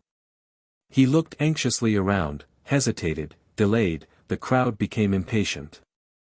Slowly he gave the sign, the keeper, who was behind the den, cautiously removed the grating, and the lion leaped forth with a mighty and glad roar of release. The keeper hastily retreated through the grated passage leading from the arena, and left the lord of the forest, and his prey. Glaucus had bent his limbs so as to give himself the firmest posture at the expected rush of the lion, with his small and shining weapon raised on high. In the faint hope that one well-directed thrust, for he knew that he should have time but for one, might penetrate through the eye to the brain of his grim foe. But, to the unutterable astonishment of all, the beast seemed not even aware of the presence of the criminal. At the first moment of its release it halted abruptly in the arena, raised itself half on end, snuffing the upward air with impatient sighs, then suddenly it sprang forward, but not on the Athenian. At half speed it circled round and round the space, turning its vast head from side to side with an anxious and perturbed gaze, as if seeking only some avenue of escape. Once or twice it endeavored to leap up the parapet that divided it from the audience, and, on failing, uttered rather a baffled howl than its deep-toned and kingly roar. It evinced no sign either of wrath or hunger. Its tail drooped along the sand, instead of lashing its gaunt sides, and its eye, though it wandered at times to Glaucus, rolled again listlessly from him. At length, as if tired of attempting to escape, it crept with a moan into its cage, and once more laid itself down to rest. The first surprise of the assembly at the apathy of the lion soon grew converted into resentment at its cowardice. And the populace already merged their pity for the fate of Glaucus into angry compassion for their own disappointment. The editor called to the keeper. "How is this? Take the goad, prick him forth, and then close the door of the den." As the keeper, with some fear, but more astonishment, was preparing to obey, a loud cry was heard at one of the entrances of the arena. There was a confusion, a bustle, voices of remonstrance suddenly breaking forth, and suddenly silenced at the reply. All eyes turned in wonder at the interruption, towards the quarter of the disturbance. The crowd gave way, and suddenly Sallust appeared on the senatorial benches, his hair disheveled, breathless, heated, half exhausted. He cast his eyes hastily round the ring. "Remove the Athenian," he cried, "haste, he is innocent. Arrest Arbaces the Egyptian, he is the murderer of Appiacides." "Art thou mad, O Sallust?" said the praetor, rising from his seat. "What means this raving? Remove the Athenian. Quick! Or his blood be on your head." "Praetor, delay, and you answer with your own life to the emperor. I bring with me the eyewitness to the death of the priest Appiacides. Room there. Stand back. Give way. People of Pompeii, fix every eye upon Arbaces, there he sits. Room there for the priest Calenus. Pale, haggard, fresh from the jaws of famine and of death, his face fallen, his eyes dull as a vulture's, his broad frame gaunt as a skeleton, Calenus was supported into the very row in which Arbaces sat. His releasers had given him sparingly of food, but the chief sustenance that nerved his feeble limbs was revenge. The priest Calenus. "Calenus," cried the mob. "Is it he?" "No, it is a dead man." "It is the priest Calenus," said the praetor, gravely. "What hast thou to say?" "Arbaces of Egypt is the murderer of Appiacides, the priest of Isis, these eyes saw him deal the blow. It is from the dungeon into which he plunged me, it is from the darkness and horror of a death by famine, that the gods have raised me to proclaim his crime. Release the Athenian, he is innocent. It is for this, then, that the lion spared him." "A miracle! A miracle!" cried Pansa. "A miracle, shouted the people, "remove the Athenian, Arbaces to the lion." And that shout echoed from hill to vale, from coast to sea, Arbaces to the lion. "Officers, remove the accused Glaucus, remove, but guard him yet," said the praetor. "The gods lavish their wonders upon this day." As the praetor gave the word of release, there was a cry of joy, a female voice, a child's voice, and it was of joy. It rang through the heart of the assembly with electric force, it was touching, it was holy, that child's voice. And the populace echoed it back with sympathizing congratulation. "Silence," said the grave praetor, "who is there?" "The blind girl, Nydia," answered Sallust. "It is her hand that has raised Calenus from the grave, and delivered Glaucus from the lion." "Of this hereafter," said the praetor. "Calenus, priest of Isis, thou accusest Arbaces of the murder of Appiacides?" "I do." "Thou didst behold the deed?" "Praetor, with these eyes." "Enough at present, the details must be reserved for more suiting time and place. Arbaces of Egypt, thou hearest the charge against thee, thou hast not yet spoken, what hast thou to say?" The gaze of the crowd had been long riveted on Arbaces, but not until the confusion which he had betrayed at the first charge of Sallust and the entrance of Calenus had subsided. At the shout, "Arbaces to the lion!" he had indeed trembled, and the dark bronze of his cheek had taken a paler hue. But he had soon recovered his haughtiness and self-control. Proudly he returned the angry glare of the countless eyes around him. And replying now to the question of the praetor, he said, in that accent so peculiarly tranquil and commanding, which characterized his tones. "Praetor, this charge is so mad that it scarcely deserves reply. My first accuser is the noble Sallust, the most intimate friend of Glaucus. My second is a priest, I revere his garb and calling, but, people of Pompeii, ye know somewhat of the character of Calenus, he is griping and gold-thirsty to a proverb. The witness of such men is to be bought. Praetor, I am innocent." "Sallust," said the magistrate, "where found you Calenus?" "In the dungeons of Arbaces." "Egyptian," said the praetor, frowning, "thou didst, then, dare to imprison a priest of the gods, and wherefore?" "Hear me," answered Arbaces, rising calmly, but with agitation visible in his face. "This man came to threaten that he would make against me the charge he has now made, unless I would purchase his silence with half my fortune. I remonstrated, in vain. Peace there, let not the priest interrupt me. Noble praetor, and ye, O people. I was a stranger in the land, I knew myself innocent of crime, but the witness of a priest against me might yet destroy me. In my perplexity I decoyed him to the cell whence he has been released, on pretence that it was the coffer-house of my gold. I resolved to detain him there until the fate of the true criminal was sealed, and his threats could avail no longer. But I meant no worse. I may have erred, but who amongst you will not acknowledge the equity of self-preservation? Were I guilty, why was the witness of this priest silent at the trial? Then I had not detained or concealed him. Why did he not proclaim my guilt when I proclaimed that of Glaucus? Praetor, this needs an answer. For the rest, I throw myself on your laws. I demand their protection. Remove hence the accused and the accuser.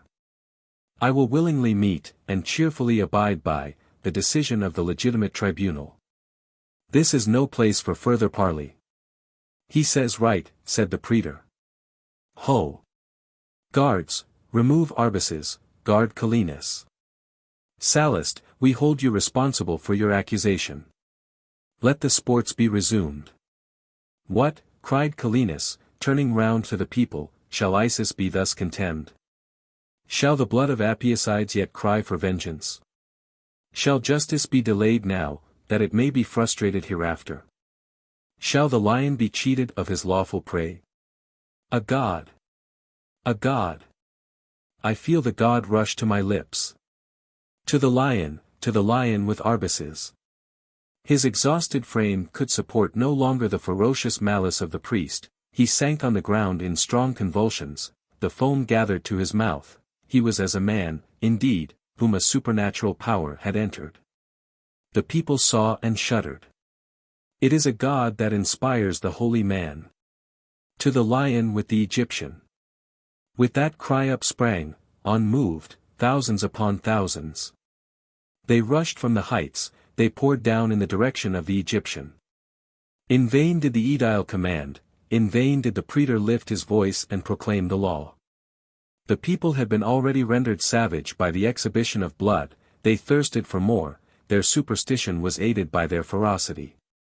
Aroused, inflamed by the spectacle of their victims, they forgot the authority of their rulers. It was one of those dread popular convulsions common to crowds wholly ignorant, half free and half servile, and which the peculiar constitution of the Roman provinces so frequently exhibited. The power of the praetor was as a reed beneath the whirlwind. Still, at his word the guards had drawn themselves along the lower benches, on which the upper classes sat separate from the vulgar. They made but a feeble barrier, the waves of the human sea halted for a moment, to enable Arbaces to count the exact moment of his doom. In despair, and in a terror which beat down even pride, he glanced his eyes over the rolling and rushing crowd, when, right above them, through the wide chasm which had been left in the Valeria, he beheld a strange and awful apparition, he beheld, and his craft restored his courage. He stretched his hand on high, over his lofty brow and royal features there came an expression of unutterable solemnity and command. Behold, he shouted with a voice of thunder, which stilled the roar of the crowd. Behold how the gods protect the guiltless. The fires of the avenging Orcus burst forth against the false witness of my accusers. The eyes of the crowd followed the gesture of the Egyptian, and beheld, with ineffable dismay, a vast vapor shooting from the summit of Vesuvius, in the form of a gigantic pine tree, the trunk, blackness, the branches, fire. A fire that shifted and wavered in its hues with every moment, now fiercely luminous, now of a dull and dying red, that again blazed terrifically forth with intolerable glare. There was a dead, heart-sunken silence, through which there suddenly broke the roar of the lion, which was echoed back from within the building by the sharper and fiercer yells of its fellow beast. Dread seers were they of the burden of the atmosphere, and wild prophets of the wrath to come. Then there arose on high the universal shrieks of women, the men stared at each other, but were dumb. At that moment they felt the earth shake beneath their feet, the walls of the theatre trembled, and, beyond in the distance, they heard the crash of falling roofs. An instant more and the mountain cloud seemed to roll towards them, dark and rapid, like a torrent, at the same time, it cast forth from its bosom a shower of ashes mixed with vast fragments of burning stone. Over the crushing vines, over the desolate streets, over the amphitheatre itself, far and wide, with many a mighty splash in the agitated sea, fell that awful shower. No longer thought the crowd of justice or of Arbaces. Safety for themselves was their sole thought. Each turned to fly, each dashing, pressing, crushing, against the other. Trampling recklessly over the fallen, amidst groans, and oaths, and prayers, and sudden shrieks, the enormous crowd vomited itself forth through the numerous passages. Whither should they fly? Some, anticipating a second earthquake, hastened to their homes to load themselves with their more costly goods, and escape while it was yet time. Others, dreading the showers of ashes that now fell fast, torrent upon torrent, over the streets, rushed under the roofs of the nearest houses, or temples, or sheds, shelter of any kind, for protection from the terrors of the open air. But darker, and larger, and mightier, spread the cloud above them. It was a sudden and more ghastly night rushing upon the realm of noon. Chapter 5. The cell of the prisoner and the den of the dead. Grief unconscious of horror. Stunned by his reprieve, doubting that he was awake, Glaucus had been led by the officers of the arena into a small cell within the walls of the theatre. They threw a loose robe over his form, and crowded round in congratulation and wonder. There was an impatient and fretful cry without the cell, the throng gave way, and the blind girl, led by some gentler hand, flung herself at the feet of Glaucus. "It is I who have saved thee," she sobbed, "now let me die. Nydia, my child. My preserver. Oh, let me feel thy touch, thy breath.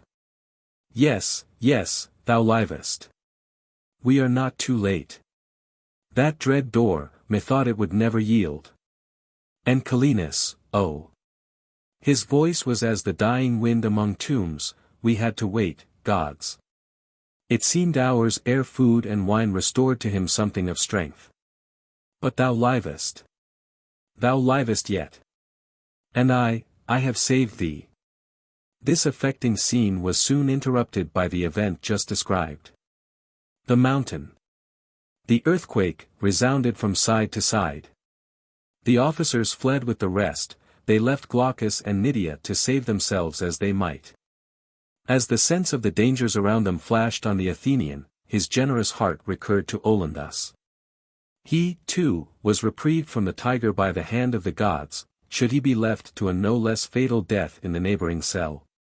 Taking Nydia by the hand, Glaucus hurried across the passages, he gained the den of the Christian. He found Olinthus kneeling and in prayer. "Arise! Arise! My friend," he cried. "Save thyself, and fly. See!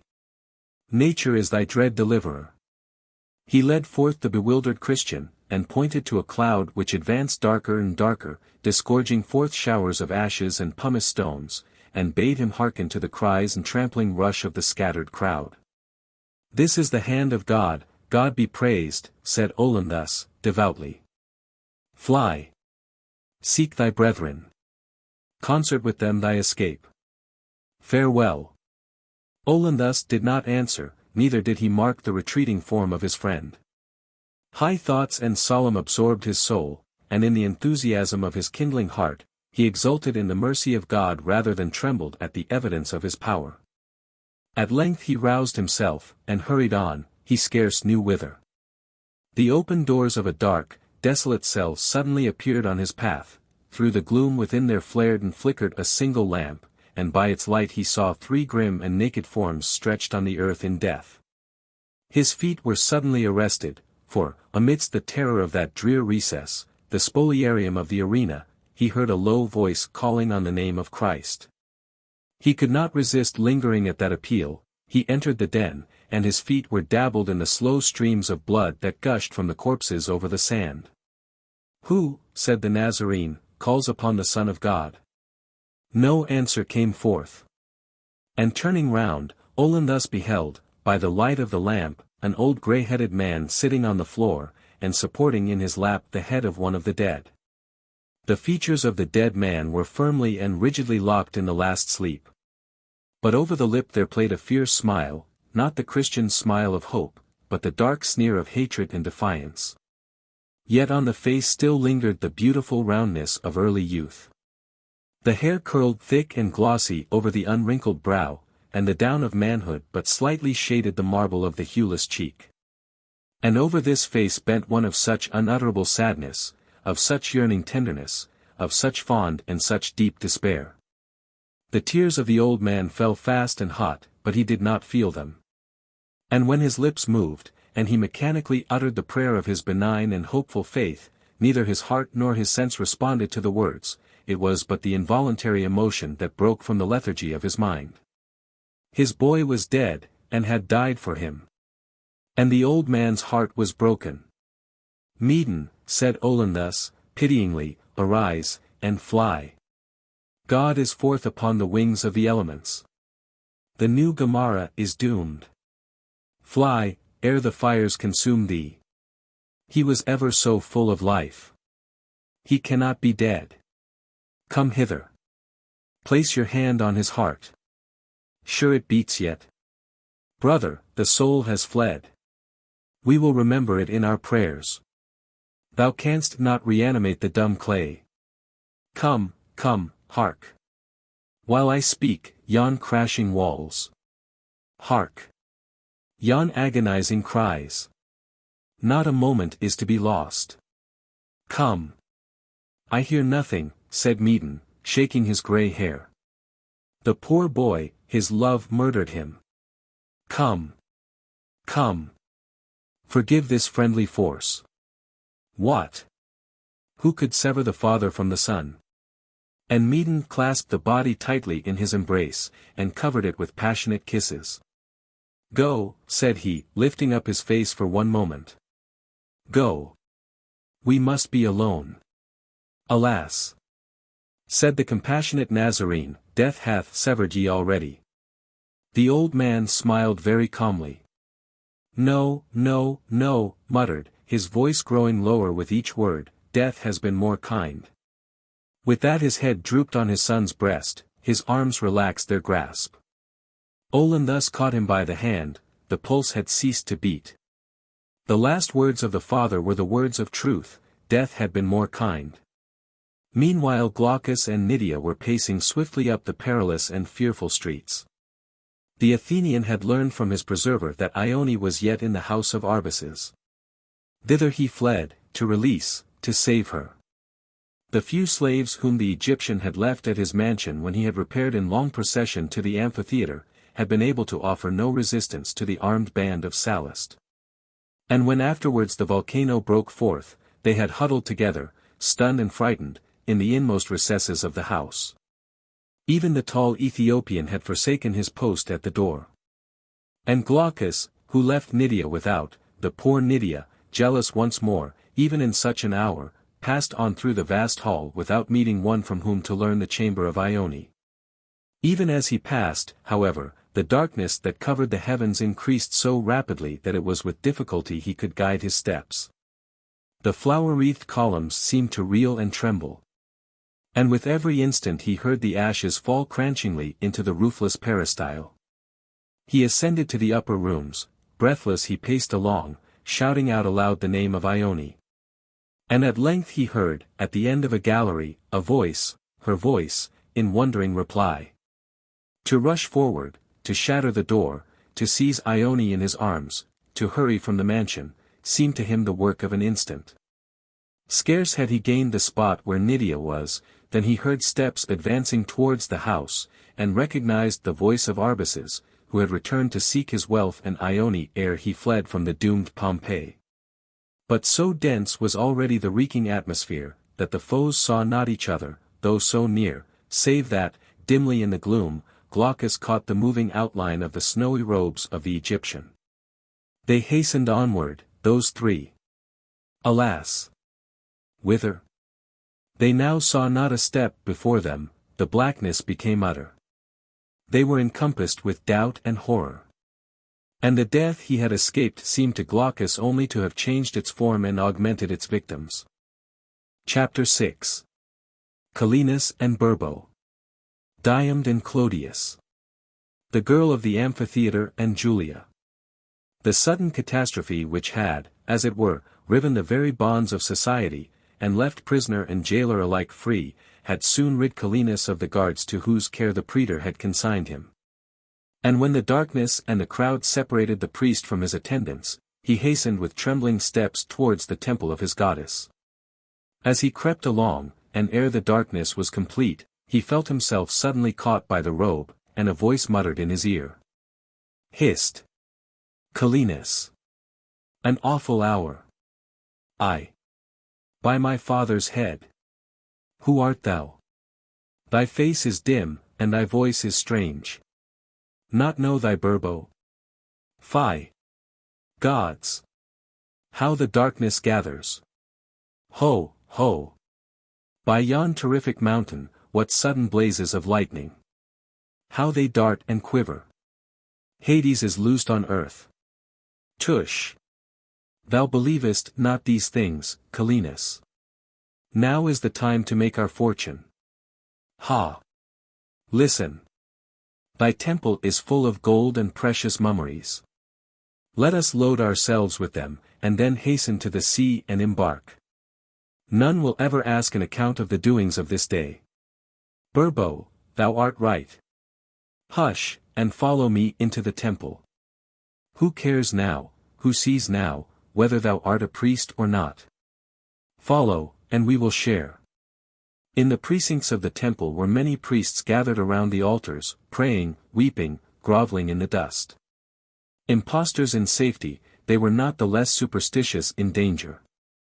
Calenus passed them, and entered the chamber yet to be seen in the south side of the court.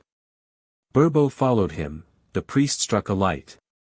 Wine and viands strewed the table, the remains of a sacrificial feast.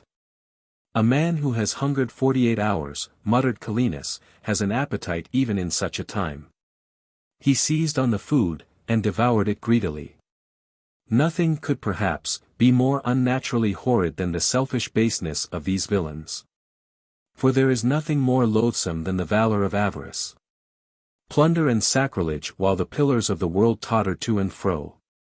What an increase to the terrors of nature can be made by the vices of man. Wilt thou never have done? Said Burbo, impatiently, thy face purples and thine eyes start already. It is not every day one has such a right to be hungry. Oh, Jupiter! What sound is that? The hissing of fiery water. What? Does the cloud give rain as well as flame? Ha! What? Shrieks. And, Burbo, how silent all is now. Look forth. Amidst the other horrors, the mighty mountain now cast up columns of boiling water. Blent and kneaded with the half-burning ashes, the streams fell like seething mud over the streets in frequent intervals. And full, where the priests of Isis had now cowered around the altars, on which they had vainly sought to kindle fires and pour incense, one of the fiercest of those deadly torrents, mingled with immense fragments of scoria, had poured its rage. Over the bended forms of the priests it dashed, that cry had been of death, that silence had been of eternity. The ashes, the pitchy streams, sprinkled the altars, covered the pavement, and half concealed the quivering corpses of the priests. They are dead, said Burbo, terrified for the first time, and hurrying back into the cell. I thought not the danger was so near and fatal. The two wretches stood staring at each other, you might have heard their hearts beat. Calenus, the less bold by nature, but the more griping, recovered first. We must to our task, and away, he said, in a low whisper, frightened at his own voice. He stepped to the threshold, paused, crossed over the heated floor and his dead brethren to the sacred chapel, and called to Burbo to follow. But the gladiator quaked, and drew back. So much the better, thought Calenus. The more will be my booty. Hastily he loaded himself with the more portable treasures of the temple, and thinking no more of his comrade, hurried from the sacred place. A sudden flash of lightning from the mount showed to Burbo, who stood motionless at the threshold, the flying and laden form of the priest. He took heart, he stepped forth to join him, when a tremendous shower of ashes fell right before his feet. The gladiator shrank back once more. Darkness closed him in. But the shower continued fast, its heaps rose high and suffocatingly, deathly vapors steamed from them. The wretch gasped for breath, he sought in despair again to fly, the ashes had blocked up the threshold, he shrieked as his feet shrank from the boiling fluid. How could he escape? He could not climb to the open space. Nay, were he able, he could not brave its horrors. It were best to remain in the cells, protected, at least, from the fatal air. He sat down and clenched his teeth. By degrees, the atmosphere from without, stifling and venomous, crept into the chamber. He could endure it no longer. His eyes, glaring round, rested on a sacrificial axe, which some priest had left in the chamber. He seized it. With the desperate strength of his gigantic arm, he attempted to hew his way through the walls. Meanwhile, the streets were already thinned, the crowd had hastened to disperse itself under shelter. The ashes began to fill up the lower parts of the town. But, here and there, you heard the steps of fugitives cranching them warily, or saw their pale and haggard faces by the blue glare of the lightning, or the more unsteady glare of torches, by which they endeavored to steer their steps. But ever and anon, the boiling water, or the straggling ashes, mysterious and gusty winds, rising and dying in a breath, extinguished these wandering lights, and with them the last living hope of those who bore them. In the street that leads to the gate of Herculaneum, Clodius now bent his perplexed and doubtful way. If I can gain the open country, thought he, doubtless there will be various vehicles beyond the gate, and Herculaneum is not far distant. Thank Mercury.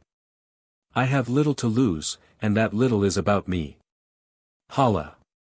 Help there, help, cried a querulous and frightened voice.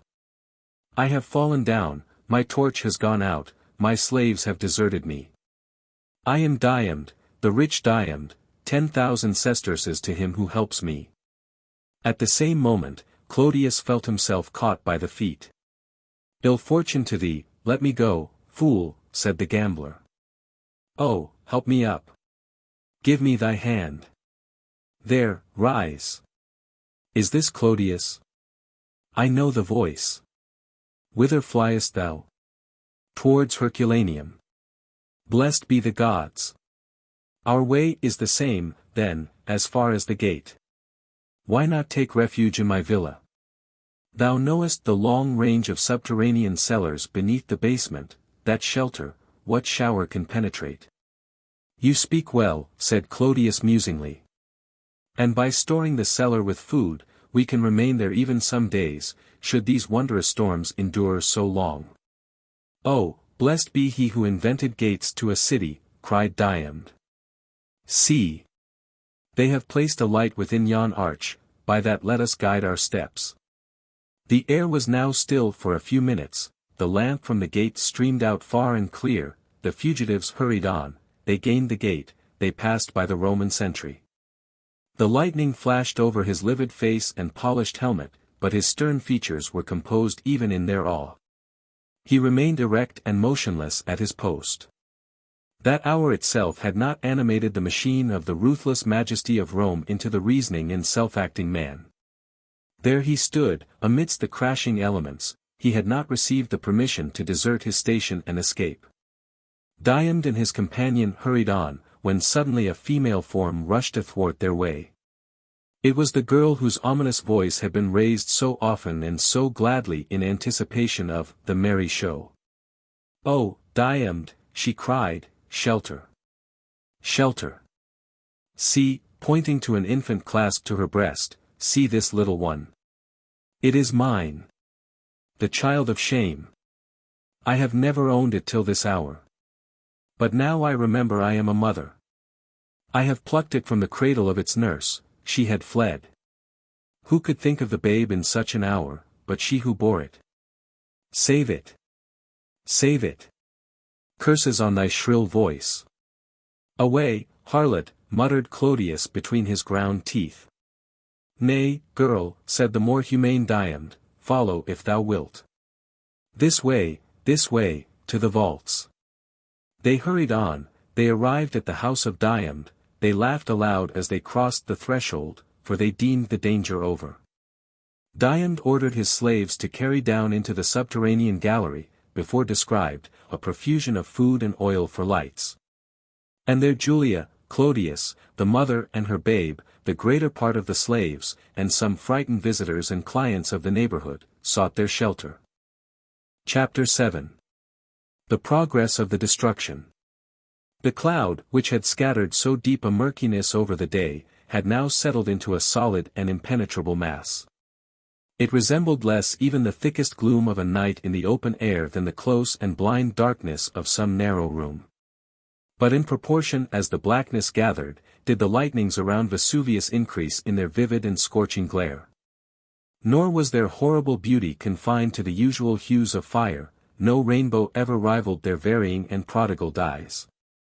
Now brightly blue as the most azure depth of a southern sky, now of a livid and snake-like green, darting restlessly to and fro as the folds of an enormous serpent, now of a lurid and intolerable crimson, gushing forth through the columns of smoke.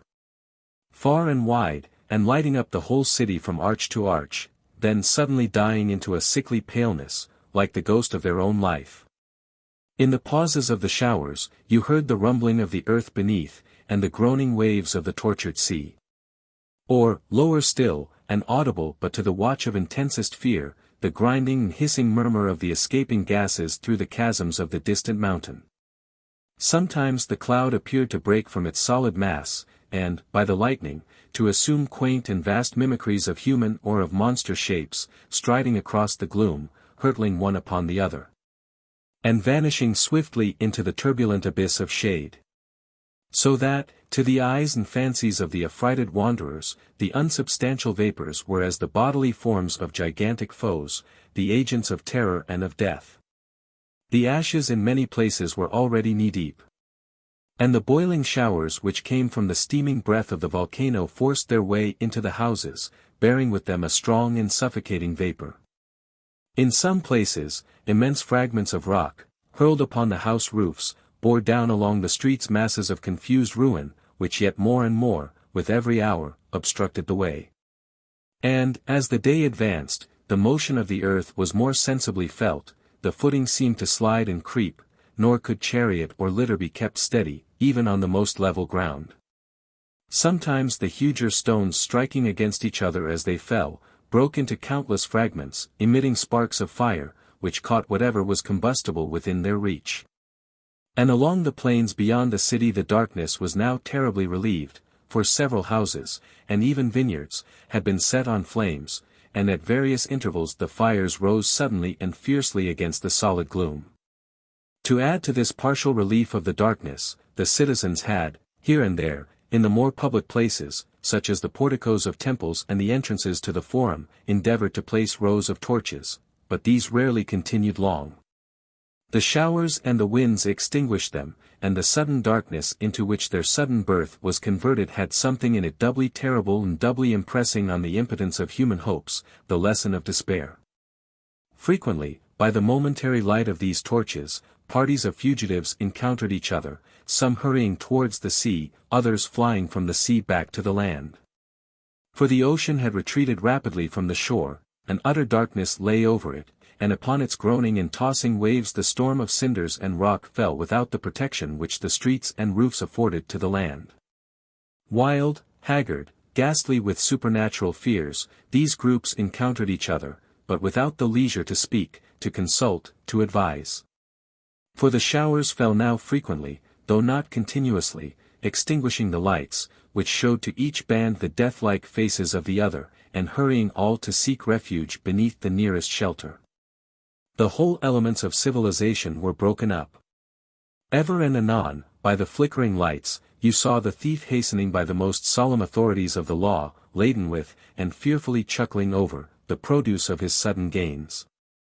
If, in the darkness, wife was separated from husband, or parent from child, vain was the hope of reunion. Each hurried blindly and confusedly on. Nothing in all the various and complicated machinery of social life was left save the primal law of self-preservation. Through this awful scene did the Athenian wade his way, accompanied by Ione and the blind girl. Suddenly, a rush of hundreds, in their path to the sea, swept by them. Nydia was torn from the side of Glaucus, who, with Ione, was borne rapidly onward. And when the crowd, whose forms they saw not, so thick was the gloom, were gone, Nydia was still separated from their side. Glaucus shouted her name. No answer came. They retraced their steps, in vain, they could not discover her, it was evident she had been swept along some opposite direction by the human current. Their friend, their preserver, was lost. And hitherto Nydia had been their guide. Her blindness rendered the scene familiar to her alone. Accustomed, through a perpetual night, to thread the windings of the city, she had led them unerringly towards the seashore, by which they had resolved to hazard an escape. Now, which way could they wend? All was rayless to them, a maze without a clue. Wearied, despondent, bewildered, they, however, passed along, the ashes falling upon their heads, the fragmentary stones dashing up in sparkles before their feet. Alas! Alas, murmured Ione, I can go no farther, my steps sink among the scorching cinders. Fly, dearest. Beloved, fly. And leave me to my fate. Hush, my betrothed. My bride. Death with thee is sweeter than life without thee. Yet, whither, oh! Whither, can we direct ourselves through the gloom? Already it seems that we have made but a circle, and are in the very spot which we quitted an hour ago. O gods! Yon rock, see, it hath riven the roof before us. It is death to move through the streets. Blessed lightning! See, Ione, see! The portico of the Temple of Fortune is before us. Let us creep beneath it, it will protect us from the showers. He caught his beloved in his arms, and with difficulty and labor gained the temple. He bore her to the remoter and more sheltered part of the portico, and leaned over her, that he might shield her, with his own form, from the lightning and the showers. The beauty and the unselfishness of love could hallow even that dismal time. Who is there, said the trembling and hollow voice of one who had preceded them in their place of refuge. Yet, what matters? The crush of the ruined world forbids to us friends or foes. Ione turned at the sound of the voice, and, with a faint shriek, cowered again beneath the arms of Glaucus, and he, looking in the direction of the voice, beheld the cause of her alarm. Through the darkness glared forth two burning eyes, the lightning flashed and lingered athwart the temple, and Glaucus, with a shudder, perceived the lion to which he had been doomed couched beneath the pillars, and, close beside it, unwitting of the vicinity, lay the giant form of him who had accosted them, the wounded gladiator, Nydia. That lightning had revealed to each other the form of beast and man, yet the instinct of both was quelled. Nay, the lion crept nearer and nearer to the gladiator, as for companionship, and the gladiator did not recede or tremble. The revolution of nature had dissolved her lighter terrors as well as her wonted ties. While they were thus terribly protected, a group of men and women, bearing torches, passed by the temple. They were of the congregation of the Nazarenes.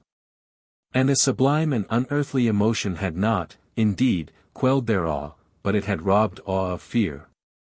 They had long believed, according to the error of the early Christians, that the last day was at hand, they imagined now that the day had come. Woe! Woe! Cried, in a shrill and piercing voice, the elder at their head. Behold! The Lord descendeth to judgment. He maketh fire come down from heaven in the sight of men. Woe! Woe! Ye strong and mighty! Woe to ye of the fasces and the purple! Woe to the idolater and the worshipper of the beast! Woe to ye who pour forth the blood of saints, and gloat over the death pangs of the sons of God! Woe to the harlot of the sea! Woe! Woe!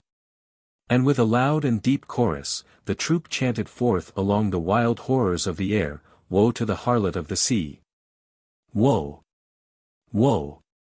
The Nazarenes paced slowly on, their torches still flickering in the storm, their voices still raised in menace and solemn warning, till, lost amid the windings in the streets. The darkness of the atmosphere and the silence of death again fell over the scene. There was one of the frequent pauses in the showers, and Glaucus encouraged Ione once more to proceed. Just as they stood, hesitating, on the last step of the portico, an old man, with a bag in his right hand and leaning upon a youth, tottered by. The youth bore a torch. Glaucus recognized the two as father and son, miser and prodigal. "Father," said the youth, "if you cannot move more swiftly, I must leave you, or we both perish. Fly, boy, then, and leave thy sire." "But I cannot fly to starve, give me thy bag of gold." And the youth snatched at it. "Wretch! Wouldst thou rob thy father?" "Aye. Who can tell the tale in this hour?" "Miser, perish." The boy struck the old man to the ground, plucked the bag from his relaxing hand, and fled onward with a shrill yell. "Ye gods," cried Glaucus, "are ye blind, then, even in the dark? Such crimes may well confound the guiltless with the guilty in one common ruin." Ione, on. On. Chapter 8. Arbaces encounters Glaucus and Ione. Advancing, as men grope for escape in a dungeon, Ione and her lover continued their uncertain way. At the moments when the volcanic lightnings lingered over the streets, they were enabled, by that awful light, to steer and guide their progress, yet, little did the view it presented to them cheer or encourage their path.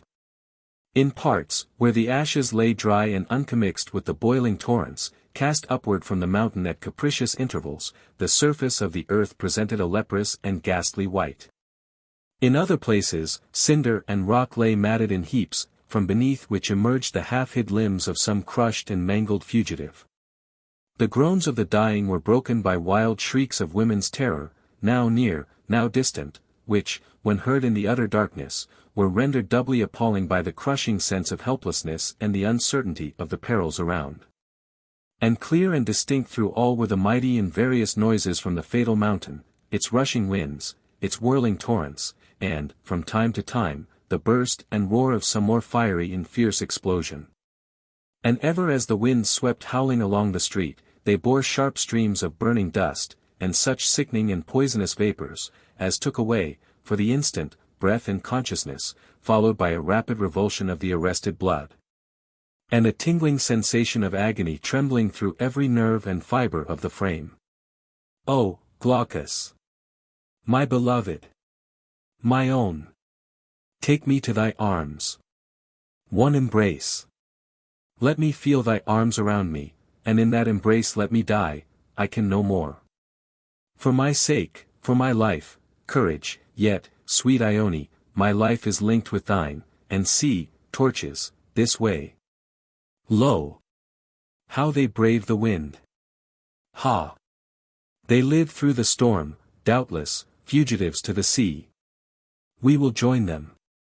As if to aid and reanimate the lovers, the winds and showers came to a sudden pause, the atmosphere was profoundly still, the mountain seemed at rest, gathering, perhaps, fresh fury for its next burst. The torch-bearers moved quickly on. "We are nearing the sea," said, in a calm voice, the person at their head. "Liberty and wealth to each slave who survives this day. Courage! I tell you that the gods themselves have assured me of deliverance. On!" Redly and steadily the torches flashed full on the eyes of Glaucus and Ione, who lay trembling and exhausted on his bosom. Several slaves were bearing, by the light, panniers and coffers, heavily laden. In front of them, a drawn sword in his hand, towered the lofty form of Arbaces. "By my fathers," cried the Egyptian, "fate smiles upon me even through these horrors, and, amidst the dreadest aspects of woe and death, bodes me happiness and love. Away, Greek! I claim my ward, Ione."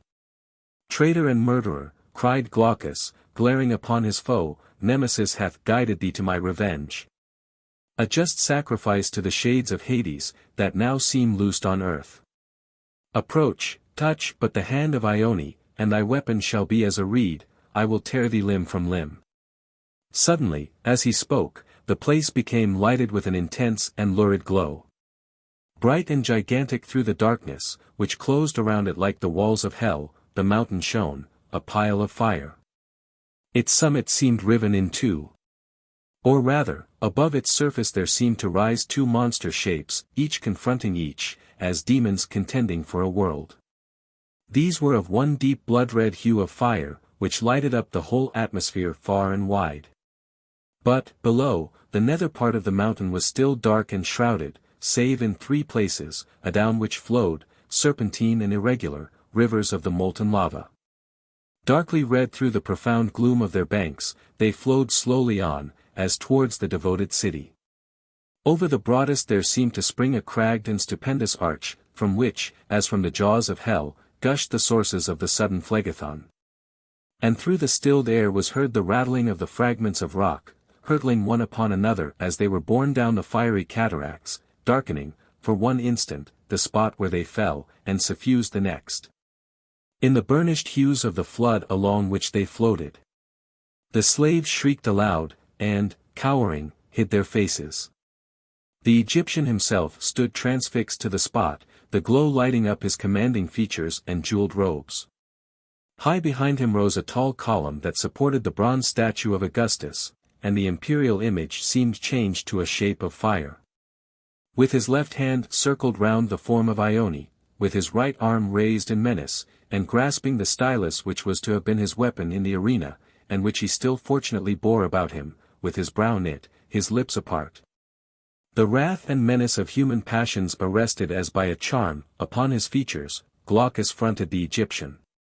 Arbaces turned his eyes from the mountain, they rested on the form of Glaucus. He paused a moment. Why, he muttered, should I hesitate? Did not the stars foretell the only crisis of imminent peril to which I was subjected? Is not that peril past? The soul, cried he aloud, can brave the wreck of worlds and the wrath of imaginary gods. By that soul will I conquer to the last. Advance, slaves. Athenian, resist me, and thy blood be on thine own head. Thus, then, I regain Ione. He advanced one step, it was his last on earth. The ground shook beneath him with a convulsion that cast all around upon its surface. A simultaneous crash resounded through the city, as down toppled many a roof and pillar.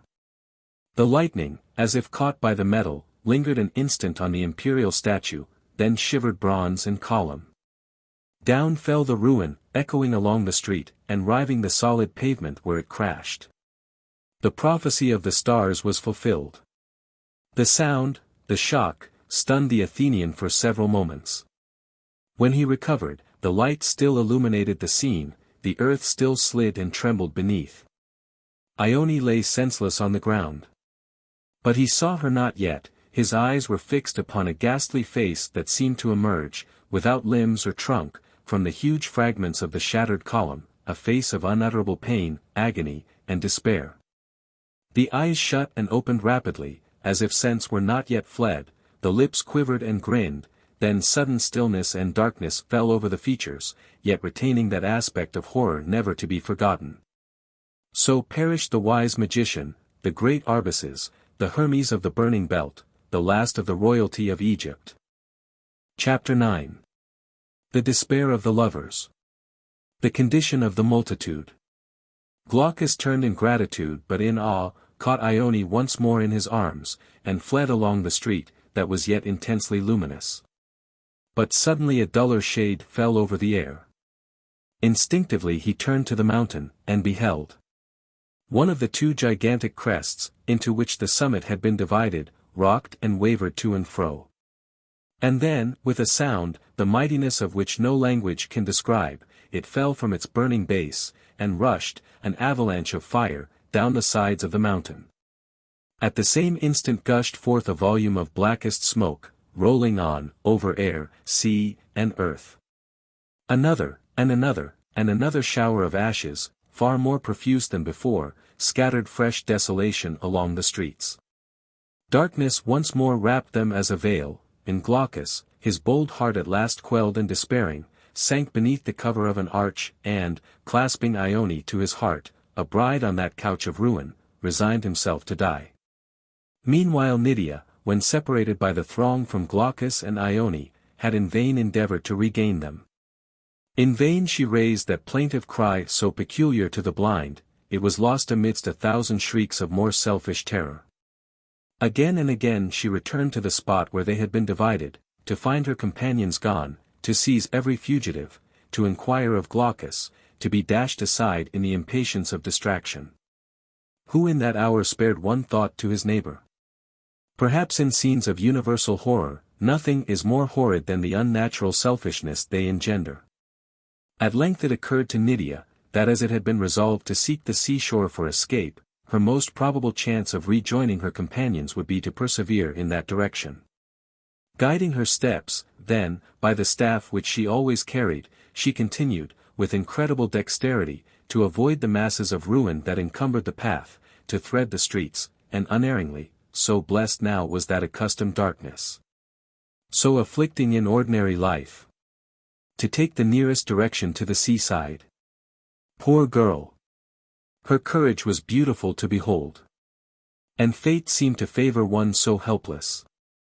The boiling torrents touched her not, save by the general rain which accompanied them. The huge fragments of scoria shivered the pavement before and beside her, but spared that frail form, and when the lesser ashes fell over her, she shook them away with a slight tremor, and dauntlessly resumed her course. Weak, exposed, yet fearless, supported but by one wish, she was a very emblem of Psyche in her wanderings, of hope, walking through the valley of the shadow, of the soul itself, lone but undaunted, amidst the dangers and the snares of life. Her path was, however, constantly impeded by the crowds that now groped amidst the gloom, now fled in the temporary glare of the lightnings across the scene. And, at length, a group of torch-bearers rushing full against her, she was thrown down with some violence. "What," said the voice of one of the party, "is this the brave blind girl? By Bacchus, she must not be left here to die. Up, my Thessalian. So. Are you hurt? That's well. Come along with us. We are for the shore. O Sallust! It is thy voice. The gods be thanked. Glaucus! Glaucus! Glaucus! Have ye seen him? Not I. He is doubtless out of the city by this time. The gods who saved him from the lion will save him from the burning mountain." As the kindly epicure thus encouraged Nydia, he drew her along with him towards the sea, heeding not her passionate entreaties that he would linger yet a while to search for Glaucus. And still, in the accent of despair, she continued to shriek out that beloved name, which, amidst all the roar of the convulsed elements, kept alive a music at her heart. The sudden illumination, the bursts of the floods of lava, and the earthquake, which we have already described, chanced when Sallust and his party had just gained the direct path leading from the city to the port. And here they were arrested by an immense crowd, more than half the population of the city. They spread along the field without the walls, thousands upon thousands, uncertain whither to fly. The sea had retired far from the shore. And they who had fled to it had been so terrified by the agitation and preternatural shrinking of the element, the gasping forms of the uncouth sea things which the waves had left upon the sand. And by the sound of the huge stones cast from the mountain into the deep, that they had returned again to the land, as presenting the less frightful aspect of the two. Thus the two streams of human beings, the one seaward, the other from the sea, had met together, feeling a sad comfort in numbers, arrested in despair and doubt. "The world is to be destroyed by fire," said an old man in long loose robes, a philosopher of the Stoic school. Stoic and Epicurean wisdom have alike agreed in this prediction, and the hour is come. "Yea, the hour is come," cried a loud voice, solemn, but not fearful. Those around turned in dismay. The voice came from above them. It was the voice of Olinthus, who, surrounded by his Christian friends, stood upon an abrupt eminence on which the old Greek colonists had raised a temple to Apollo, now time-worn and half in ruin. As he spoke there came that sudden illumination which had heralded the death of Arbaces, and glowing over that mighty multitude, awed, crouching, breathless, never on earth had the faces of men seemed so haggard. Never had meeting of mortal beings been so stamped with the horror and sublimity of dread. Never till the last trumpet sounds shall such meeting be seen again. And above those the form of Olinthus, with outstretched arm and prophet brow, girt with the living fires. And the crowd knew the face of him they had doomed to the fangs of the beast, then their victim, now their warner. And through the stillness again came his ominous voice. The hour is come. The Christians repeated the cry. It was caught up, it was echoed from side to side, woman and man, childhood and old age, repeated, not aloud, but in a smothered and dreary murmur. The hour is come. At that moment, a wild yell burst through the air, and, thinking only of escape, whither it knew not, the terrible tiger of the desert leaped amongst the throng, and hurried through its parted streams. And so came the earthquake, and so darkness once more fell over the earth. And now new fugitives arrived. Grasping the treasures no longer destined for their lord, the slaves of Arbaces joined the throng. One only of all their torches yet flickered on. It was borne by Sosia, and its light falling on the face of Nydia, he recognized the Thessalian. What avails thy liberty now, blind girl, said the slave. Who art thou? Canst thou tell me of Glaucus? I saw him but a few minutes since. Blessed be thy head. Where? Crouched beneath the arch of the forum, dead or dying. Gone to rejoin Arbaces, who is no more. Nydia uttered not a word, she slid from the side of Sallust, silently she glided through those behind her, and retraced her steps to the city. She gained the forum, the arch, she stooped down, she felt around, she called on the name of Glaucus. A weak voice answered, who calls on me? Is it the voice of the shades? Lo! I am prepared. Arise. Follow me. Take my hand. Glaucus, thou shalt be saved. In wonder and sudden hope, Glaucus arose, Nydia still. Ah! Thou, then, art safe. The tender joy of his voice pierced the heart of the poor Thessalian, and she blessed him for his thought of her. Half leading, half carrying Ione, Glaucus followed his guide. With admirable discretion, she avoided the path which led to the crowd she had just quitted, and, by another route, sought the shore. After many pauses and incredible perseverance, they gained the sea, and joined a group, who, bolder than the rest, resolved to hazard any peril rather than continue in such a scene. In darkness they put forth to sea. But, as they cleared the land and caught new aspects of the mountain, its channels of molten fire threw a partial redness over the waves. Utterly exhausted and worn out, Ione slept on the breast of Glaucus, and Nydia lay at his feet. Meanwhile the showers of dust and ashes, still borne aloft, fell into the wave, and scattered their snows over the deck. Far and wide, borne by the winds, those showers descended upon the remotest climes, startling even the swarthy African. And whirled along the antique soil of Syria and of Egypt, Dion Cassius. Chapter 10. The next morning. The fate of Nydia. And meekly, softly, beautifully, dawned at last the light over the trembling deep. The winds were sinking into rest, the foam died from the glowing azure of that delicious sea. Around the east, thin mists caught gradually the rosy hues that heralded the morning, light was about to resume her reign. Yet, still, dark and massive in the distance, lay the broken fragments of the destroying cloud, from which red streaks, burning dimlier and more dim, betrayed the yet rolling fires of the mountain of the scorched fields. The white walls and gleaming columns that had adorned the lovely coasts were no more. Sullen and dull were the shores so lately crested by the cities of Herculaneum and Pompeii. The darlings of the deep were snatched from her embrace. Century after century shall the mighty mother stretch forth her azure arms, and know them not, moaning round the sepulchres of the lost. There was no shout from the mariners at the dawning light, it had come too gradually, and they were too wearied for such sudden bursts of joy, but there was a low, deep murmur of thankfulness amidst those watchers of the long night. They looked at each other and smiled, they took heart, they felt once more that there was a world around, and a god above them. And in the feeling that the worst was past, the overwearied ones turned round, and fell placidly to sleep. In the growing light of the skies there came the silence which night had wanted, and the bark drifted calmly onward to its port. A few other vessels, bearing similar fugitives, might be seen in the expanse, apparently motionless, yet gliding also on. There was a sense of security, of companionship, and of hope, in the sight of their slender masts and white sails.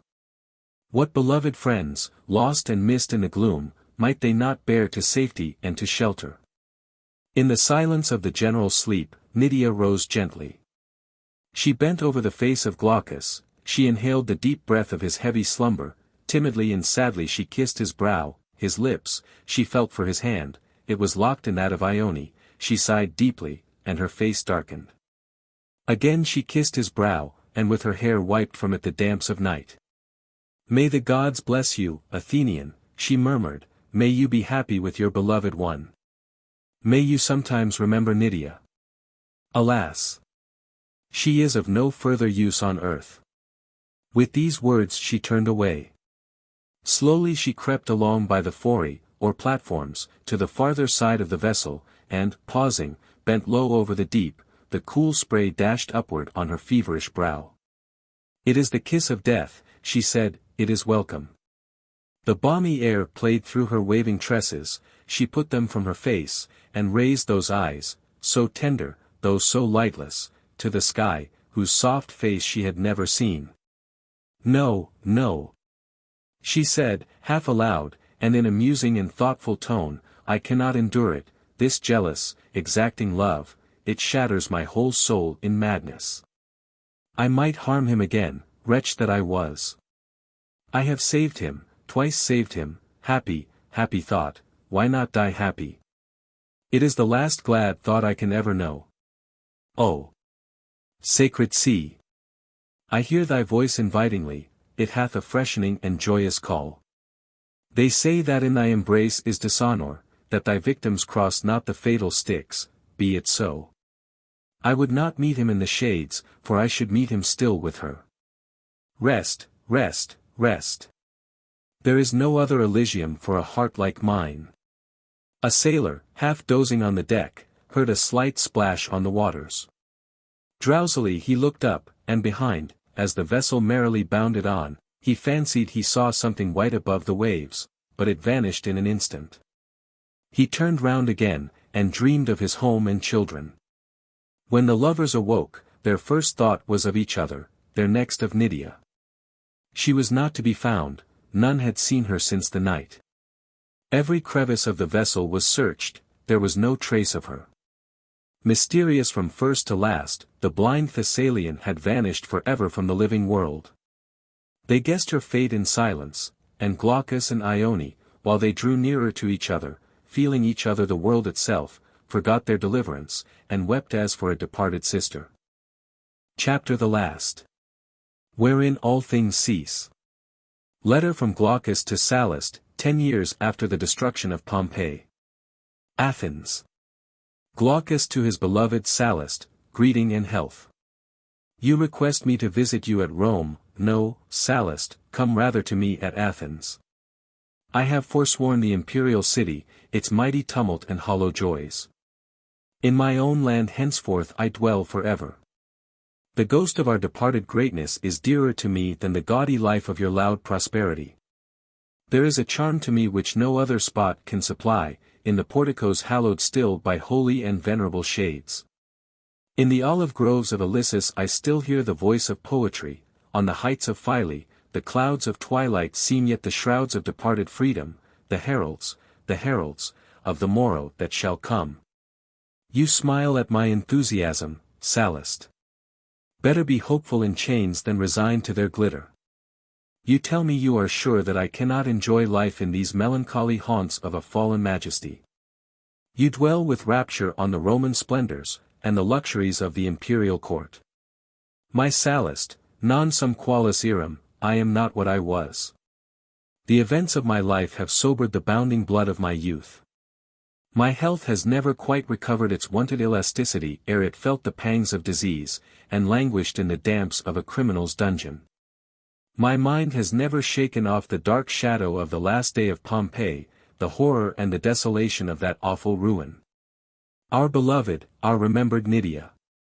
I have reared a tomb to her shade, and I see it every day from the window of my study. It keeps alive in me a tender recollection, a not unpleasing sadness, which are but a fitting homage to her fidelity, and the mysteriousness of her early death. Ione gathers the flowers, but my own hand wreathes them daily around the tomb.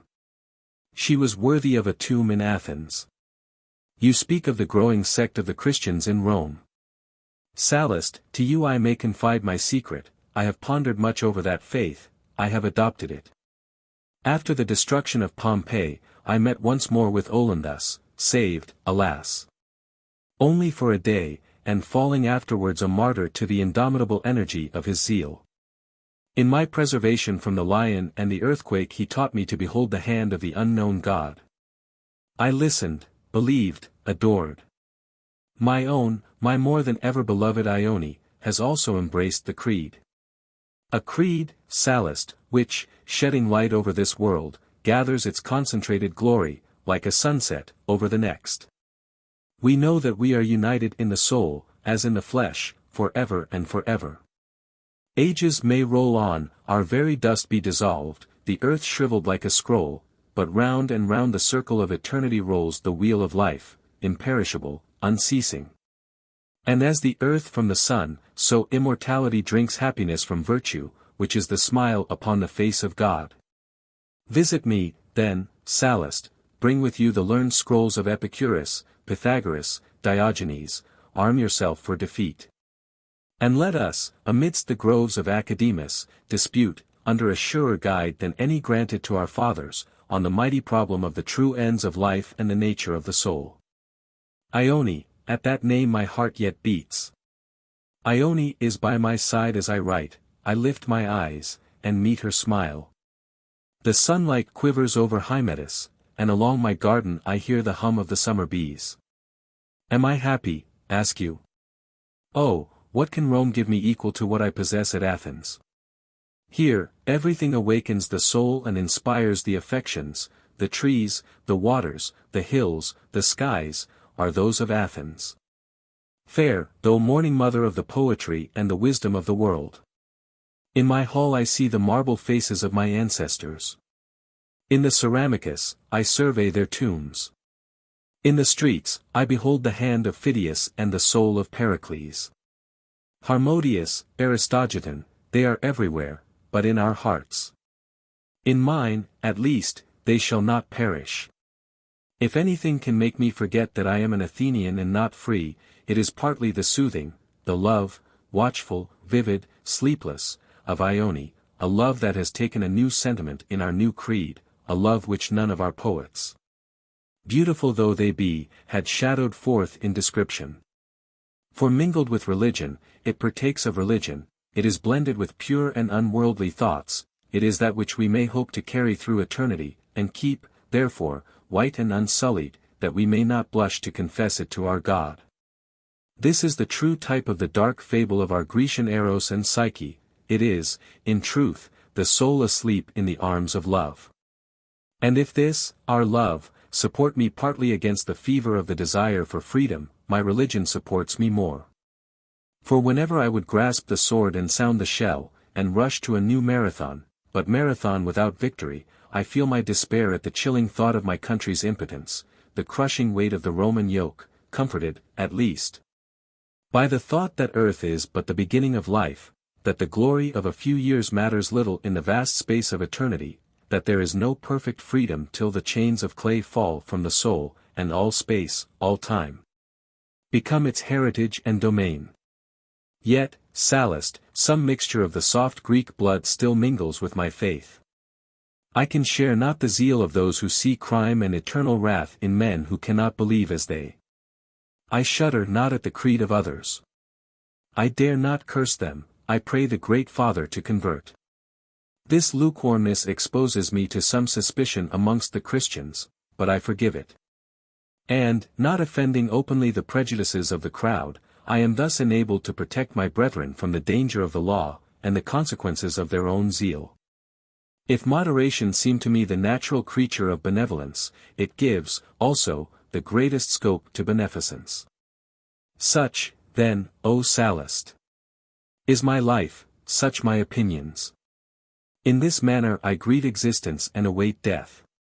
And thou, glad-hearted and kindly pupil of Epicurus, thou.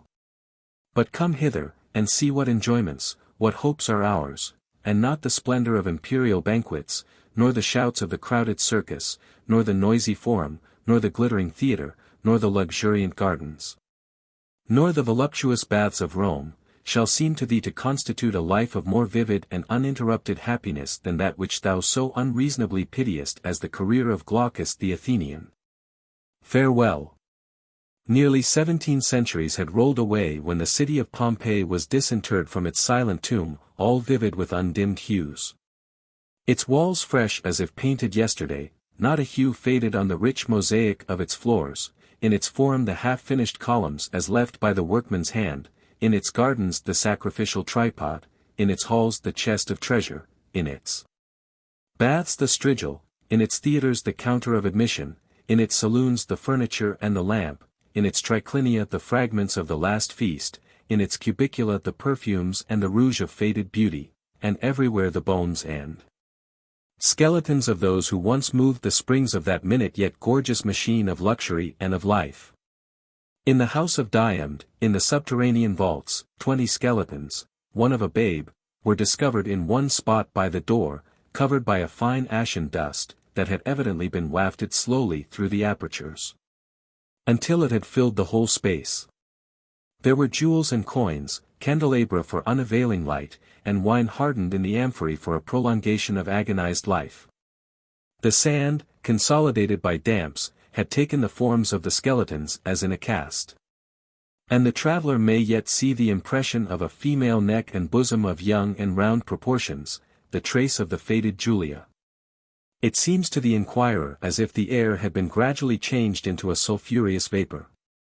The inmates of the vaults had rushed to the door, to find it closed and blocked up by the scoria without, and in their attempts to force it, had been suffocated with the atmosphere. In the garden was found a skeleton with a key by its bony hand, and near it a bag of coins. This is believed to have been the master of the house, the unfortunate Diomede, who had probably sought to escape by the garden, and been destroyed either by the vapors or some fragment of stone. Beside some silver vases lay another skeleton, probably of a slave. The houses of Sallust and of Pansa, the temple of Isis, with the juggling concealments behind the statues, the lurking place of its holy oracles, are now bared to the gaze of the curious.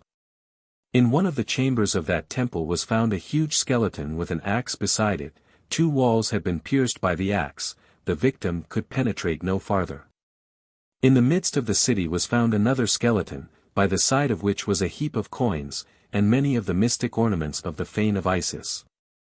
Death had fallen upon him in his avarice, and Calenus perished simultaneously with Burbo.